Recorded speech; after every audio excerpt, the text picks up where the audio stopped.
ಮೊದಲಿಗೆ ಜೀವನ್ಮುಕ್ತ ಮಹಾತ್ಮರ ಪಾದಾರವಿಂದಗಳಿಗೆ ವಂದಿಸುತ್ತಾ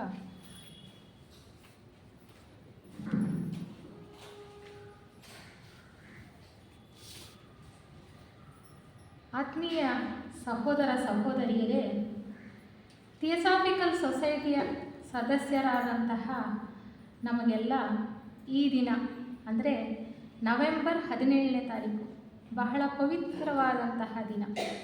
ನಾವೆಲ್ಲರೂ ಕೂಡ ಶ್ರದ್ಧಾಭಕ್ತಿಗಳಿಂದ ಒಂದು ಕಡೆ ಸೇರಿ ಈ ಸಂಸ್ಥೆಯ ಸ್ಥಾಪನೆಗೆ ಕಾರಣರಾದಂತಹ ಮಹಾತ್ಮರನ್ನು ಮತ್ತು ಬಾಹ್ಯದಲ್ಲಿ ಈ ಸಂಸ್ಥೆಯ ಸ್ಥಾಪನೆಯನ್ನು ಮಾಡಿದಂತಹವರನ್ನು ಕೂಡ ಗೌರವಪೂರ್ವಕವಾಗಿ ಸ್ಮರಿಸುತ್ತಾ ನಮ್ಮ ಸೊಸೈಟಿಯ ಧ್ಯೇಯೋದ್ದೇಶಗಳನ್ನು ಮತ್ತೊಮ್ಮೆ ಮಗದೊಮ್ಮೆ ಜ್ಞಾಪಕ ಮಾಡಿಕೊಳ್ತಾ ಹೆಚ್ಚಿನ ಉತ್ಸಾಹದಿಂದ ನಾವೆಲ್ಲರೂ ಕೂಡ ಒಟ್ಟಾಗಿ ಕೆಲಸ ಮಾಡೋದಕ್ಕೆ ಹಣ ತೊಡಬೇಕಾಗಿದೆ. ಅದು ಬಹಳ ಮುಖ್ಯ ಆಗಿದೆ. ಆ ಒಂದು ಘನ ಉದ್ದೇಶದಿಂದ ನಾವು ಪ್ರತಿ ವರ್ಷವೂ ಕೂಡ ಥಿಯೋಸಾಫಿಕಲ್ ಸೊಸೈಟಿಯ ಸ್ಥಾಪನಾ ದಿನಾಚರಣೆಯನ್ನು ಆಚರಿಸಿಕೊಳ್ತಾ ಬಂದಿದ್ದೇವೆ. ಪವಿತ್ರವಾದಂತಹ ಒಂದು ದಿನ ಈ ನವೆಂಬರ್ 17ನೇ ತಾರೀಕು. ಈಕೆ 149 ವರ್ಷಗಳ ಹಿಂದೆ 1875ನೇ ಇಸ್ವಿಯಲ್ಲಿ ನಮ್ಮ ಥಿಯೋಸಾಫಿಕಲ್ ಸೊಸೈಟಿ ಪ್ರಾರಂಭ ಆಯಿತು. ಅಮೇರಿಕಾದ ನ್ಯೂಯಾರ್ಕ್ ನಗರದಲ್ಲಿ. ನಮಗೆಲ್ಲ ಈ ವಿಚಾರವಾಗಿ ಚೆನ್ನಾಗಿ ತಿಳ್ಕೊಂಡಿದ್ದೇವೆ. ಆ ದಿನ ಪ್ರಪಂಚಕ್ಕೆ ಆತ್ಮಜ್ಞಾನದ ಬೆಳಕನ್ನು ಮತ್ತೊಮ್ಮೆ ಹರಿಸ್ತಕ್ಕಂತಹ ಪ್ರಯತ್ನ ಬಹಳ ಶ್ರದ್ಧಾಭಕ್ತಿಯಿಂದ ಪ್ರಾರಂಭ ಆಯಿತು. ಯಾರ ಸಂಕಲ್ಪದ ಮೇರೆಗೆ ಪ್ರಾರಂಭ ಆದಂತಹ ಈ ಒಂದು ಸಂಸ್ಥೆ? ಜೀವನ್ಮುಕ್ತ ಮಹಾತ್ಮರ ಸಂಕಲ್ಪದ ಮೇರೆಗೆ ಪ್ರಾರಂಭ ಆದಂತಹ ಸಂಸ್ಥೆ ನಮ್ಮ ಥಿಯೋಸಾಫಿಕಲ್ ಸೊಸೈಟಿ. ಬಾಹ್ಯದಲ್ಲಿ ಮೇಡಮ್ HP ಬ್ಲವಾಡ್ಸ್ಕಿ ಅವರು ಮತ್ತು ಕರ್ನಲ್ HS ಆಲ್ಕಾಟ್ರವರು ಕೂಡ ಜೊತೆ ಸೇರಿ ಈ ಒಂದು ಸಂಸ್ಥೆಯನ್ನು ಪ್ರಾರಂಭ ಮಾಡಿದ್ರು ಕೂಡ ಈ ಸಂಸ್ಥೆಯನ್ನು ಪ್ರಾರಂಭ ಮಾಡತಕ್ಕಂತಹ ಸಂಕಲ್ಪ, ಉದ್ದೇಶ, ಮಾರ್ಗದರ್ಶನ ಎಲ್ಲವೂ ಕೂಡ ಜೀವನ್ಮುಕ್ತ ಮಹಾತ್ಮರಿಂದ ದೊರೆತಂಥದ್ದು. ಈ ಆತ್ಮಜ್ಞಾನದ ಬೆಳಕು ನಮಗೆ ಮತ್ತೊಮ್ಮೆ ಕೊಡ್ತಕ್ಕಂತಹ ಉದ್ದೇಶ ಏನಿತ್ತು?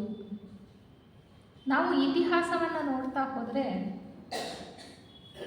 ಕಾಲಕ್ಕೆ ಆಗಾಗ್ಗೆ ಅವಶ್ಯಕತೆಗೆ ಅನುಗುಣವಾಗಿ ಸಾಕಷ್ಟು ಮತಧರ್ಮಗಳ ಸ್ಥಾಪನೆ ಆಗಿತ್ತು. ಜ್ಞಾನದ ಬೆಳಕು ಆಗಾಗ್ಗೆ ನಮಗೆ ಸಿಗ್ತಾನೇ ಇತ್ತು. ಆದರೂ ಕೂಡ ಮತ್ತೊಮ್ಮೆ 19ನೇ ಶತಮಾನದಲ್ಲಿ ಈ ಒಂದು ಸಂಸ್ಥೆಯನ್ನು ಪ್ರಾರಂಭ ಮಾಡತಕ್ಕಂತಹ ಉದ್ದೇಶ ಏನಿತ್ತು ಅನ್ನೋದನ್ನು ನಾವು ಚೆನ್ನಾಗಿ ಅರ್ಥೈಸ್ಕೊಳ್ಬೇಕು. ವಿಶ್ವ ಧರ್ಮವನ್ನು ಎತ್ತಿ ಹಿಡಿತಕ್ಕಂತಹ ಕೆಲಸ ಥಿಯೋಸಾಫಿಕಲ್ ಸೊಸೈಟಿ ಮಾಡ್ತಾ ಇರ್ತಕ್ಕಂಥದ್ದು. ಹಿಂದೆ ಬಂದಂಥ ಅನೇಕ ಮತಧರ್ಮಗಳು ಎಲ್ಲವೂ ಕೂಡ ಮೂಲದಲ್ಲಿ ಸತ್ಯವನ್ನು ಸಾರಿದ್ದಂಥದ್ದೇ, ಆತ್ಮಜ್ಞಾನದ ಬೆಳಕನ್ನು ಕೊಟ್ಟಂಥದ್ದೇ. ಆದರೆ ಮನುಷ್ಯನ ಸ್ವಾರ್ಥ ಎಷ್ಟರ ಮಟ್ಟಿಗೆ ಆ ಒಂದು ಜ್ಞಾನವನ್ನು ತಿರುಚಿ ನಮ್ಮ ಅನುಕೂಲಕ್ಕೆ ತಕ್ಕ ಹಾಗೆ, ಸ್ವಾರ್ಥಕ್ಕೆ ತಕ್ಕ ಹಾಗೆ ಅದನ್ನು ಬಳಸ್ಕೊಳ್ತಾ ದುರುಪಯೋಗ ಮಾಡಿಕೊಳ್ತಕ್ಕಂತಹ ಒಂದು ಪರಿಸ್ಥಿತಿ ಏರ್ಪಟ್ಟಿತ್ತು.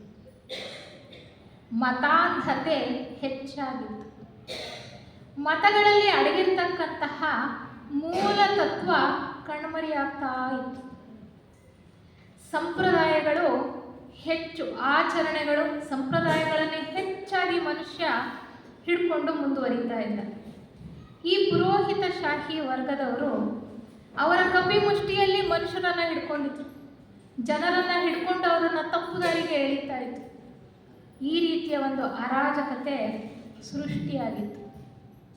ಜೊತೆಗೆ ಆ ಒಂದು 19ನೇ ಶತಮಾನದಲ್ಲಿ ವಿಜ್ಞಾನ ನಿಧಾನವಾಗಿ ಪ್ರವೃದ್ಧಮಾನಕ್ಕೆ ಬರ್ತಾ ಇತ್ತು. ಹೆಚ್ಚು ವೈಜ್ಞಾನಿಕ ಆವಿಷ್ಕಾರಗಳಾಗ್ತಾ ಇತ್ತು. ವಿಜ್ಞಾನದ ಪ್ರಯೋಗಕ್ಕೆ ಕಂಡಂತಹ ಅಥವಾ ಕೈಗೆ ಸಿಕ್ಕಂತಹ ಸತ್ಯ ಮಾತ್ರವೇ ಸತ್ಯ. ಕಣ್ಣಿಗೆ ಕಾಣದ್ದು ಯಾವುದೂ ಕೂಡ ಸತ್ಯ ಅಲ್ಲ ಅನ್ನುವಂತಹ ಒಂದು ಧೋರಣೆ ಆಗಿನ ಯುವ ಪೀಳಿಗೆಯಲ್ಲಿ ಹುಟ್ಟುತ್ತಾ ಇತ್ತು. ಅಂದರೆ ದೇವರು ಅಂತಕ್ಕಂಥದ್ದು ಇಲ್ಲವೇ ಇಲ್ಲ, ಅದು ನಮ್ಮ ಕಲ್ಪನೆ. ವಿಜ್ಞಾನವೇ ಸರ್ವಸ್ವವು, ಅದು ಎಲ್ಲವನ್ನೂ ನಮಗೆ ತೋರಿಸ್ತಾ ಇದೆ. ಅದು ಯಾವುದೋ ಪ್ರಯೋಗಗಳ ಮೂಲಕ ಕಂಡುಕೊಂಡಂತಹ ಸತ್ಯವನ್ನು ಹೇಳ್ತಾ ಇದೆಯೋ ಅದು ಮಾತ್ರವೇ ಸತ್ಯ ಅನ್ನುವಂತಹ ಧೋರಣೆ ಜನರಲ್ಲಿ ಹೆಚ್ಚು ಹೆಚ್ಚು ಜಾಸ್ತಿ ಆಗ್ತಾ ಇತ್ತು. ಒಂದು ಕಡೆ ಮತಾಂಧತೆ, ಸಂಪ್ರದಾಯ ಆಚರಣೆಗಳ ಪ್ರಾಬಲ್ಯ, ಮತ್ತೊಂದು ಕಡೆ ವೈಜ್ಞಾನಿಕ ಆವಿಷ್ಕಾರಗಳು ನಮ್ಮ ಕಣ್ಣುಗಳಿಗೆ, ನಮ್ಮ ಇಂದ್ರಿಯಗಳಿಗೆ ಗೋಚರವಾದಂಥದ್ದು ಮಾತ್ರವೇ ಸತ್ಯ ಅನ್ನುವಂತಹ ಧೋರಣೆ. ಈ ಪರಿಸ್ಥಿತಿಯಲ್ಲಿ ಮನುಷ್ಯನ ಪ್ರಗತಿ ಹೇಗೆ ಸಾಧ್ಯ?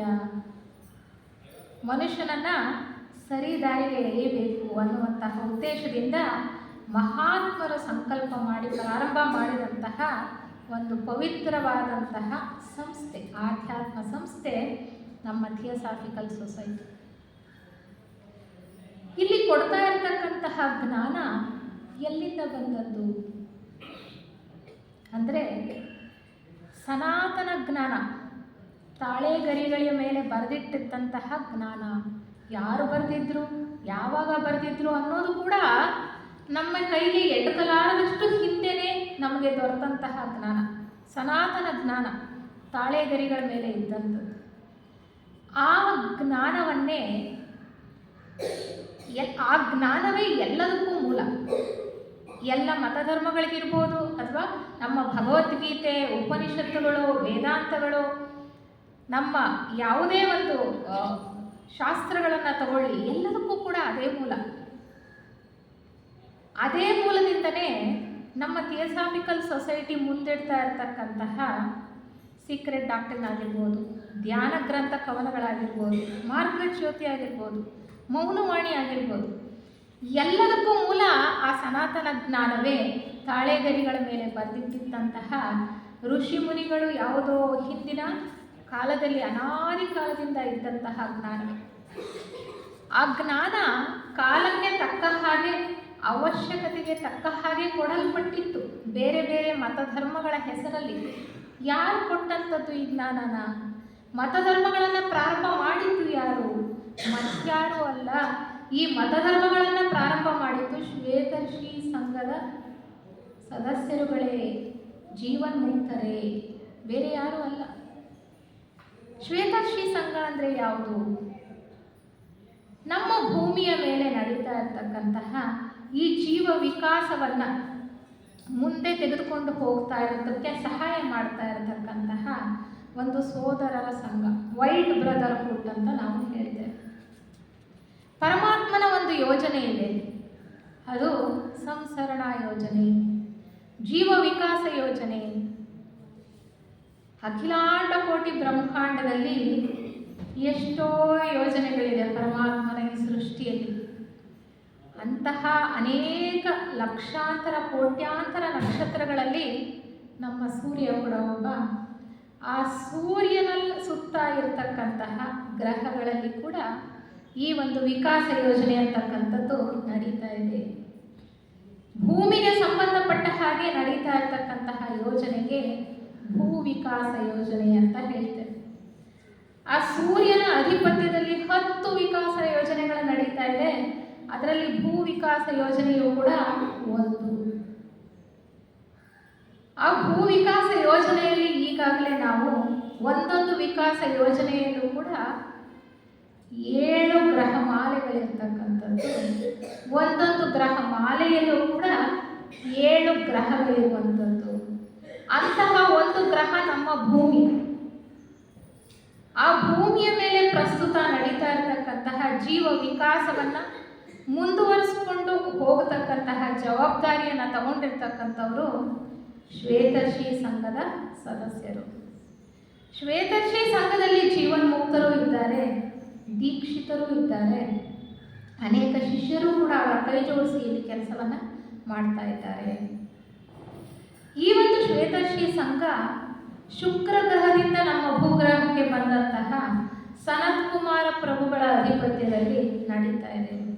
ಶ್ವೇತರ್ಷಿ ಸಂಘದಲ್ಲಿ ತನ್ನದೇ ಆದಂತಹ ಅಧಿಕಾರ ಶ್ರೇಣಿ ಇದೆ.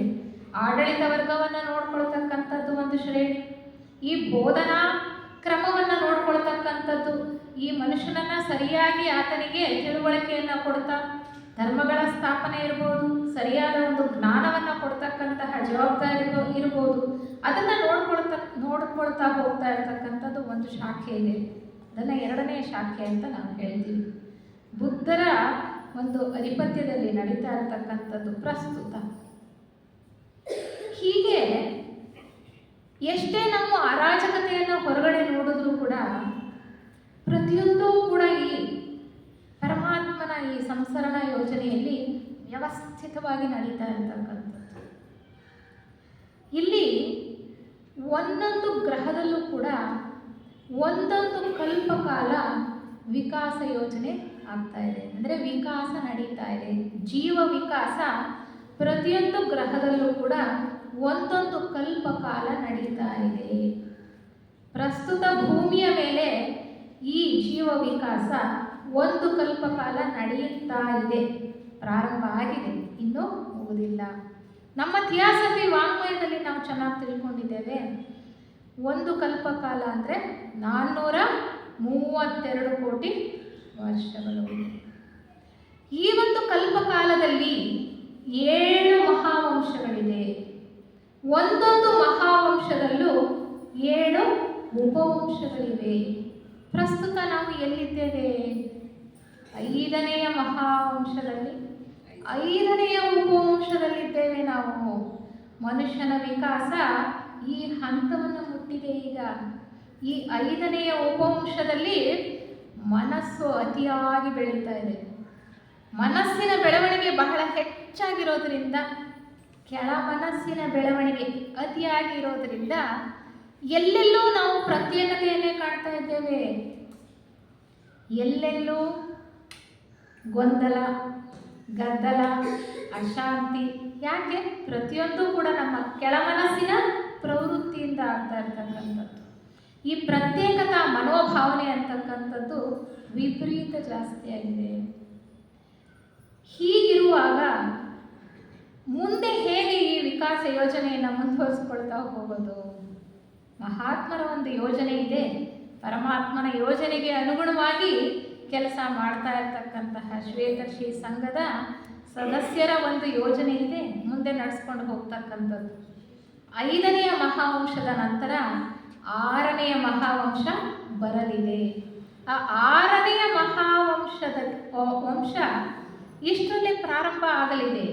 ಯಾಕೆಂದರೆ ಪ್ರತಿಯೊಂದು ಮುಂದಿನ ಮಹಾವಂಶವೂ ಕೂಡ ಪ್ರಸ್ತುತ ಮಹಾವಂಶದ ಅದೇ ಅಂಕೆಯ ಅಥವಾ ಸಂಖ್ಯೆಯ ಉಪವಂಶದಲ್ಲಿ ಪ್ರಾರಂಭ ಆಗೋದಿದೆ. ಈಗ 5ನೆಯ ಮಹಾವಂಶದ 5ನೆಯ ಉಪವಂಶ, ಈಗಲೇ 6ನೆಯ ಮಹಾವಂಶಕ್ಕೆ ತಯಾರಿ ನಡೀತಾ ಇದೆ. 6ನೆಯ ಮಹಾವಂಶಕ್ಕೆ, ಆ ಮಹಾವಂಶದಲ್ಲಿ ಬುದ್ಧಿ ಪ್ರಜ್ಞೆ ಹೆಚ್ಚು ವಿಕಾಸ ಆಗಬೇಕಾಗಿದೆ. ಇಲ್ಲಿ ಮನಸ್ಸು ಅತಿಯಾಗಿ ಬೆಳೆದಿದೆ, ಅದಕ್ಕೆ ಪ್ರತ್ಯೇಕತಾ ಭಾವನೆ ಇದೆ. ಆದರೆ ಮನುಷ್ಯ ಈ ವಿಕಾಸ ಯೋಜನೆಯಲ್ಲಿ ಮುಂದುವರಿತಾ ಹೋಗಬೇಕು ಅಂದರೆ ಬುದ್ಧಿ ಪ್ರಜ್ಞೆ ಜಾಗೃತವಾಗಬೇಕಾಗಿದೆ. ಮೇಲಿನ ಮನಸ್ಸು ಹೆಚ್ಚು ಬೆಳಿಬೇಕಾಗಿದೆ. ಈ ಒಂದು ದೃಷ್ಟಿಯಿಂದ ಇಲ್ಲಿ ತಯಾರು ಮಾಡೋದಕ್ಕೋಸ್ಕರ ಇಲ್ಲಿ ಪ್ರಸ್ತುತ ನಾವಿದ್ದೇವಲ್ಲ ಮನುಷ್ಯರು, ಅವರನ್ನು ತಯಾರು ಮಾಡಿ ಮುಂದಿನ ಒಂದು ಮಹಾವಂಶಕ್ಕೆ ಇವರು ಪ್ರಾರಂಭ ಮಾಡಬೇಕಾಗಿರ್ತಕ್ಕಂತಹ ಒಂದು ಅವಶ್ಯಕತೆ ಇರೋದ್ರಿಂದ, ಅಂದರೆ ಇಲ್ಲಿ ಪ್ರಸ್ತುತ ಆರಿಸಿ ಮುಂದೆ 6ನೇ ಮಹಾವಂಶದ ಪ್ರಾರಂಭಕ್ಕೆ ಇಲ್ಲಿಂದ ಆರಿಸಲ್ಪಟ್ಟಂತಹ ಜೀವರುಗಳು ಅಲ್ಲಿ ಹೋಗಿ 6ನೆಯ ಮಹಾವಂಶವನ್ನು ಪ್ರಾರಂಭ ಮಾಡಬೇಕಾಗಿದೆ. ಮುಂದುವರಿತಾ 6, 7ನೆಯ ಮಹಾವಂಶಗಳಲ್ಲಿ ಬುದ್ಧಿ ಪ್ರಜ್ಞೆ ಹೆಚ್ಚು ಜಾಗೃತವಾಗಿ ಎಲ್ಲ ಮನುಷ್ಯರು ಕೂಡ, ಸಂಪೂರ್ಣ ಮಾನವ ಕೋಟಿಯು ಕೂಡ ಜೀವನ್ಮುಕ್ತಿಯನ್ನು ಪಡೆಯಬೇಕಾಗಿದೆ. ಅದೇ ಯೋಜನೆ, ಪರಮಾತ್ಮನ ಯೋಜನೆ. ನಾನು ಹೇಳ್ತಾ ಇರೋದಲ್ಲ, ನಮ್ಮ ಥಿಯಾಸಫಿ ವಾಂಗ್ಮಯದಲ್ಲಿ ಯೋಗ ದೃಷ್ಟಿ ಇದ್ದಂತಹವರು ನೋಡಿ ಅವರು ನಮಗೆ ತಿಳಿಯಪಡಿಸಿರ್ತಕ್ಕಂತಹ ವಿಚಾರಗಳಿದೆಲ್ಲವೂ. ಮುಖ್ಯವಾಗಿ ಸೋದರರೇ ಪೀಟ್ರು ಮತ್ತು ಅನಿಬೆಸೆಂಟ್ರನ್ನು ನಾವು ಈ ಸಮಯದಲ್ಲಿ ಜ್ಞಾಪಕ ಮಾಡಿಕೊಳ್ಬೋದು. ಅಷ್ಟೊಂದು ಪ್ರಯೋಗಗಳನ್ನು ಮಾಡಿದ್ದಾರೆ, ಅಷ್ಟೊಂದು ಸಾಹಿತ್ಯವನ್ನು ನಮಗೆ ಒದಗಿಸ್ಕೊಟ್ಟಿದ್ದಾರೆ. 6ನೆಯ ಮಹಾವಂಶದ ಪ್ರಾರಂಭಕ್ಕೆ ಬೇಕಾದಂತಹ ಜೀವನಗಳನ್ನು ಆರಿಸಬೇಕು ಅಂದರೆ ಈಗ ನಮಗೆ ಸರಿಯಾದ ಮಾರ್ಗದರ್ಶನ ಬೇಕಾಗಿದೆ. ಪ್ರಸ್ತುತ ಆ ಮಾರ್ಗದರ್ಶನವನ್ನು ಕೊಡೋದಕ್ಕೋಸ್ಕರ ಪ್ರಾರಂಭ ಆದಂಥದ್ದು ನಮ್ಮ ಥಿಯೋಸಾಫಿಕಲ್ ಸೊಸೈಟಿ. ನಮ್ಮ ಮಹಾತ್ಮರು, ಜೀವನ್ಮುಕ್ತ ಮಹಾತ್ಮರು, ಇಬ್ಬರು ಮಹಾತ್ಮರ ಸಂಕಲ್ಪದ ಮೇರೆಗೆ ಈ ವಿಕಾಸ ಯೋಜನೆ ಮುಂದೆ ಸುಸೂತ್ರವಾಗಿ ನಡ್ಕೊಳ್ತಾ ಹೋಗಬೇಕು ಅನ್ನುವ ಉದ್ದೇಶದಿಂದ ಆ ಒಂದು ಮಹಾನ್ ಸಂಕಲ್ಪದಿಂದ ಪ್ರಾರಂಭ ಮಾಡಿದ್ದಂತಹ ಸಂಸ್ಥೆ ಥಿಯೋಸಾಫಿಕಲ್ ಸೊಸೈಟಿ. ಮಹಾತ್ಮ ಮೌರ್ಯರು ಮತ್ತು ಮಹಾತ್ಮ ಉಥೂಮಿಯವರು ಅವರ ಸಂಕಲ್ಪದ ಮೇರೆಗೆ, ಅವರ ಮಾರ್ಗದರ್ಶನ ಮತ್ತು ಪ್ರೋತ್ಸಾಹದ ಮೇರೆಗೆ ಬಾಹ್ಯದಲ್ಲಿ HP ಬ್ಲವಾಟ್ಸ್ಕಿ ಅವರು ಮತ್ತು HS ಆಲ್ಕಾಟ್ರಿಂದ ಪ್ರಾರಂಭವಾದಂತಹ ಸಂಸ್ಥೆ ನಮ್ಮ ಥಿಯೋಸಾಫಿಕಲ್ ಸೊಸೈಟಿ. ಇಲ್ಲಿ ಕೊಡ್ತಾ ಇರ್ತಕ್ಕಂತಹ ಜ್ಞಾನ ಸನಾತನ ಜ್ಞಾನವೇ, ಮತ್ತೇನೂ ಅಲ್ಲ. ಆದರೆ ಪ್ರಸ್ತುತ ಮನುಷ್ಯನ ಮನಸ್ಸು ಹೆಚ್ಚಾಗಿ ಬೆಳೆದು ಪ್ರತ್ಯೇಕತೆ ಅನ್ನೋದು ಬಹಳ ಪ್ರಾಬಲ್ಯವಾಗಿ ಕಾಣಿಸ್ತಾ ಇದೆಯಲ್ಲ, ಈ ಸಂದರ್ಭದಲ್ಲಿ ನಾವು ಹೇಗೆ ಅವರಿಗೆ ಯಾವ ರೀತಿಯ ಬೋಧನೆಯನ್ನು ಕೊಡಬೇಕು, ಸಂದೇಶವನ್ನು ಕೊಡಬೇಕು ಅನ್ನುವಂತಹ ನಿಟ್ಟಿನಲ್ಲಿ ಪ್ರಾರಂಭವಾದಂತಹ ಸಂಸ್ಥೆ. ಯಾಕೆ ಅಂದರೆ ಹಿಂದೆ ಬಂದಂತಹ ಮತಧರ್ಮಗಳೆಲ್ಲ ಬಹಳ ಮಡಿವಂತಿಕೆಯಿಂದ ಅವರದ್ದು ಮಾತ್ರ, ಅವರ ಪಂಗಡ, ಅವರ ಪಂಥ ಮಾತ್ರ ಪ್ರತ್ಯೇಕವಾಗಿಸಿಕೊಂಡು ಮುಂದೆ ಬಂದಂಥವು. ಸಹಿಷ್ಣುತೆ ಅನ್ನೋದು ಬಹಳ ಕಡಿಮೆ ಇತ್ತು ಬೇರೆ ಮತಧರ್ಮಗಳ ಜೊತೆ. ಎಲ್ಲರೂ ಒಂದೇ, ಇಲ್ಲಿ ಪ್ರತ್ಯೇಕತೆ ಅನ್ನೋದು ಇಲ್ಲ. ಆ ಮಾನವ ಕೋಟಿಯ ಉದ್ಧಾರಕ್ಕೋಸ್ಕರ ಕೆಲಸ ಮಾಡತಕ್ಕಂತಹ ನಿಸ್ವಾರ್ಥವಾಗಿ ಕುಲ, ಮತ, ಜಾತಿ, ಲಿಂಗ ಯಾವ ಭೇದನೂ ಕೂಡ ಇಲ್ಲದೆ ವಿಶ್ವ ಧರ್ಮವನ್ನ ಎತ್ತಿ ಹಿಡಿಬೇಕು ಅಂತ ಆ ಒಂದು ಘನ ಉದ್ದೇಶದಿಂದ ಪ್ರಾರಂಭ ಆದಂತಹ ಸಂಸ್ಥೆ ನಮ್ಮ ಥಿಯೋಸಾಫಿಕಲ್ ಸೊಸೈಟಿ. ಆ ಸೊಸೈಟಿಯ ಜ್ಞಾನ, ನಮಗೆ ದೊರೆಯುತ್ತಾ ಇರತಕ್ಕಂತಹ ಜ್ಞಾನ ಆ ಸನಾತನ ಜ್ಞಾನವೇ. ಆ ತಾಳೆ ಗರಿಗಳ ಮೇಲೆ ಏನಿತ್ತು ಜ್ಞಾನ, ಅದನ್ನೇ ನಮಗೆ HP ಬ್ಲವಾಟ್ಸ್ಕಿ ಅವರು ಧ್ಯಾನ ಗ್ರಂಥ ಕವನಗಳು, ಸೀಕ್ರೆಟ್ ಡಾಕ್ಟ್ರಿನ್, ಮೌನವಾಣಿ ಗ್ರಂಥಗಳ ಮೂಲಕ ನಮಗೆ ಆ ಆಧ್ಯಾತ್ಮದ ಬೆಳಕನ್ನು ನಮಗೆ ನೀಡ್ತಾ ಇದ್ದಾರೆ. ಅವರ ಪರಿಶ್ರಮ ಬಹಳ ಇತ್ತು ಆ ಜ್ಞಾನವನ್ನು ಕೊಡೋದಕ್ಕೆ. 3 ವರ್ಷಗಳ ಕಾಲ ಅವರು ಮಹಾತ್ಮರ ಸಾಂಗತ್ಯದಲ್ಲಿ, ನಾವೆಲ್ಲ ಹೇಳಿದ್ದೀವಿ ಟಿಬೆಟ್ನ ಕಣಿವೆಗಳಲ್ಲಿ ಮಹಾತ್ಮರು, ಜೀವನ್ಮುಕ್ತ ಮಹಾತ್ಮರು ಈಗಲೂ ಕೂಡ ಅಲ್ಲಿ ವಾಸವಾಗಿದ್ದಾರೆ. ಅವರ ಆಶ್ರಮದಲ್ಲಿ ಹೋಗಿ ಅಲ್ಲೇ ಇದ್ದು ಅವರ ಮಾರ್ಗದರ್ಶನದಲ್ಲಿ ಕಠಿಣ ಶ್ರಮದಿಂದ ಆ ಜ್ಞಾನವನ್ನು ಚೆನ್ನಾಗಿ ಅರ್ಥೈಸಿಕೊಂಡು ಮತ್ತೆ ಮಹಾತ್ಮರ ಸಹಾಯದಿಂದ ಅವರ ಮಾರ್ಗದರ್ಶನದ ಮೇರೆಗೆ ನಮಗೆ ಕೊಟ್ಟಂತಹ ಜ್ಞಾನ ಥಿಯೋಸಾಫಿಕಲ್ ಸೊಸೈಟಿ. ಈ ಜ್ಞಾನವನ್ನು ಯಾವ ರೀತಿ ಕೊಟ್ಟರು ಅಂದರೆ ವಿಶ್ವ ಧರ್ಮವನ್ನು ಸಾರಬೇಕು, ಇಲ್ಲಿ ಪ್ರತ್ಯೇಕತಾ ಮನೋಭಾವ ಅನ್ನೋದು ಅಳಿಸಿ ಹೋಗಬೇಕು ಅನ್ನುವಂತಹ ದೃಷ್ಟಿಯಲ್ಲಿ ಕೊಟ್ಟಂತಹ ಜ್ಞಾನ. ನಾನೀಗಾಗಲೇ ಹೇಳಿದೆ, ಮತಾಂಧತೆ ತೊಲಗಬೇಕು, ಜೊತೆಗೆ ವಿಜ್ಞಾನನೇ ಹೆಚ್ಚು, ದೇವರೇ ಇಲ್ಲ ಅನ್ನುವಂತಹ ಧೋರಣೆ ಇಲ್ಲವಾಗಬೇಕು. ಆ ಉದ್ದೇಶದಿಂದ ಕೊಟ್ಟಂತಹ ವಿಶ್ವ ಧರ್ಮವನ್ನು ಸಾರ್ತಾ ಇರತಕ್ಕಂತಹ ಸಂಸ್ಥೆ ಥಿಯೋಸಾಫಿಕಲ್ ಸೊಸೈಟಿ. ಆ ಒಂದು ಘನ ಉದ್ದೇಶದಿಂದ ಪ್ರಾರಂಭ ಆದಂಥದ್ದು ನಾವು ಹೇಳ್ತೇವೆ old wine in new bottle. ಯಾವುದು ಇದು ಬೇರೆದಲ್ಲ, ಇದು ಯಾವುದೋ, ಇದು ನಮ್ಮ ಸನಾತನ ಧರ್ಮ, ಹಿಂದೂ ಧರ್ಮ. ನಮಗೆ ಹಿಂದೆ ಏನು ಕೊಟ್ಟಿತ್ತೋ ಭಗವದ್ಗೀತೆ, ಉಪನಿಷತ್ತುಗಳ ಮೂಲಕ ಅದೇ ಜ್ಞಾನವೇ. ಆದರೆ ವೈಜ್ಞಾನಿಕ ದೃಷ್ಟಿಕೋನದಲ್ಲಿ ಆ ಮತಾಂಧತೆಯನ್ನು ತೊಲಗಿಸ್ತಕ್ಕಂತಹ ಒಂದು ಘನ ಉದ್ದೇಶದಿಂದ ಕೊಟ್ಟಂತಹ ಒಂದು ವಿನೂತನ ದೃಷ್ಟಿಕೋನದಲ್ಲಿ ಕೊಟ್ಟಂತಹ ಜ್ಞಾನ ನಮ್ಮ ಥಿಯೋಸಾಫಿಕಲ್ ಸೊಸೈಟಿಯಿಂದ ಕೊಡಲ್ಪಡ್ತಾ ಇದೆ. ಅಂತಹ ಪವಿತ್ರವಾದಂತಹ ಜ್ಞಾನವನ್ನು ನಾವು ಪಡ್ಕೊಂಡಿರೋದು ನಮ್ಮೆಲ್ಲರ ನಿಜವಾಗ್ಲೂ ಸೌಭಾಗ್ಯ ಅಂತಲೇ ಅಂದ್ಕೊಳ್ಬೋದು. ಆಸಕ್ತಿ ಇರೋರು ಮಾತ್ರ ಈ ಕಡೆಗೆ ಹೋಗ್ಬಿಡ್ತಾರೆ, ಆಸಕ್ತಿ ಇದ್ದವ್ರು ಈ ಕಡೆಗೆ ಬರೋದಕ್ಕೆ ಸಾಧ್ಯ ಇಲ್ಲ. ಎಷ್ಟೋ ಜನ್ಮಗಳ ಸಂಸ್ಕಾರ ಬೇಕು ಅಂತ ಹೇಳ್ತಾರೆ, ನಾವು ಈ ಕಡೆ ಸ್ವಲ್ಪ ಮಟ್ಟಿಗಾದರೂ ಹೋಗ್ಬಿಡ್ಬೇಕು ಅಂತ.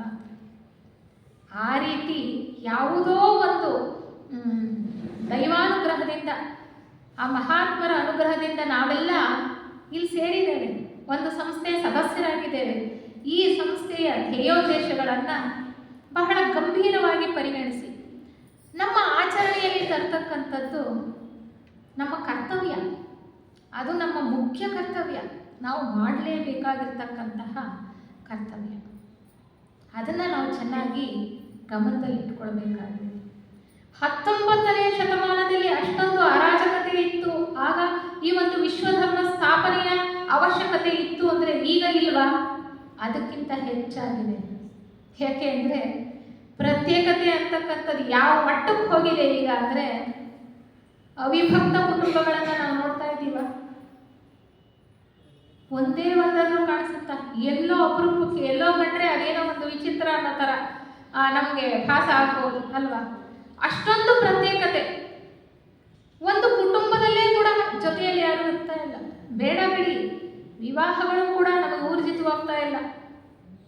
ವಿಚ್ಛೇದನ, ಒಬ್ಬೊಬ್ಬರೇ ನಾವು ಬದುಕ್ತೀವಿ ಅಂತಕ್ಕಂತಹ ಪರಿಸ್ಥಿತಿ ನಾವು ಉಂಟು ಮಾಡ್ಕೊಂಡಿದ್ದೀವಿ. ನಾವೇ ಉಂಟು ಮಾಡ್ಕೊಂಡಿರೋದದು.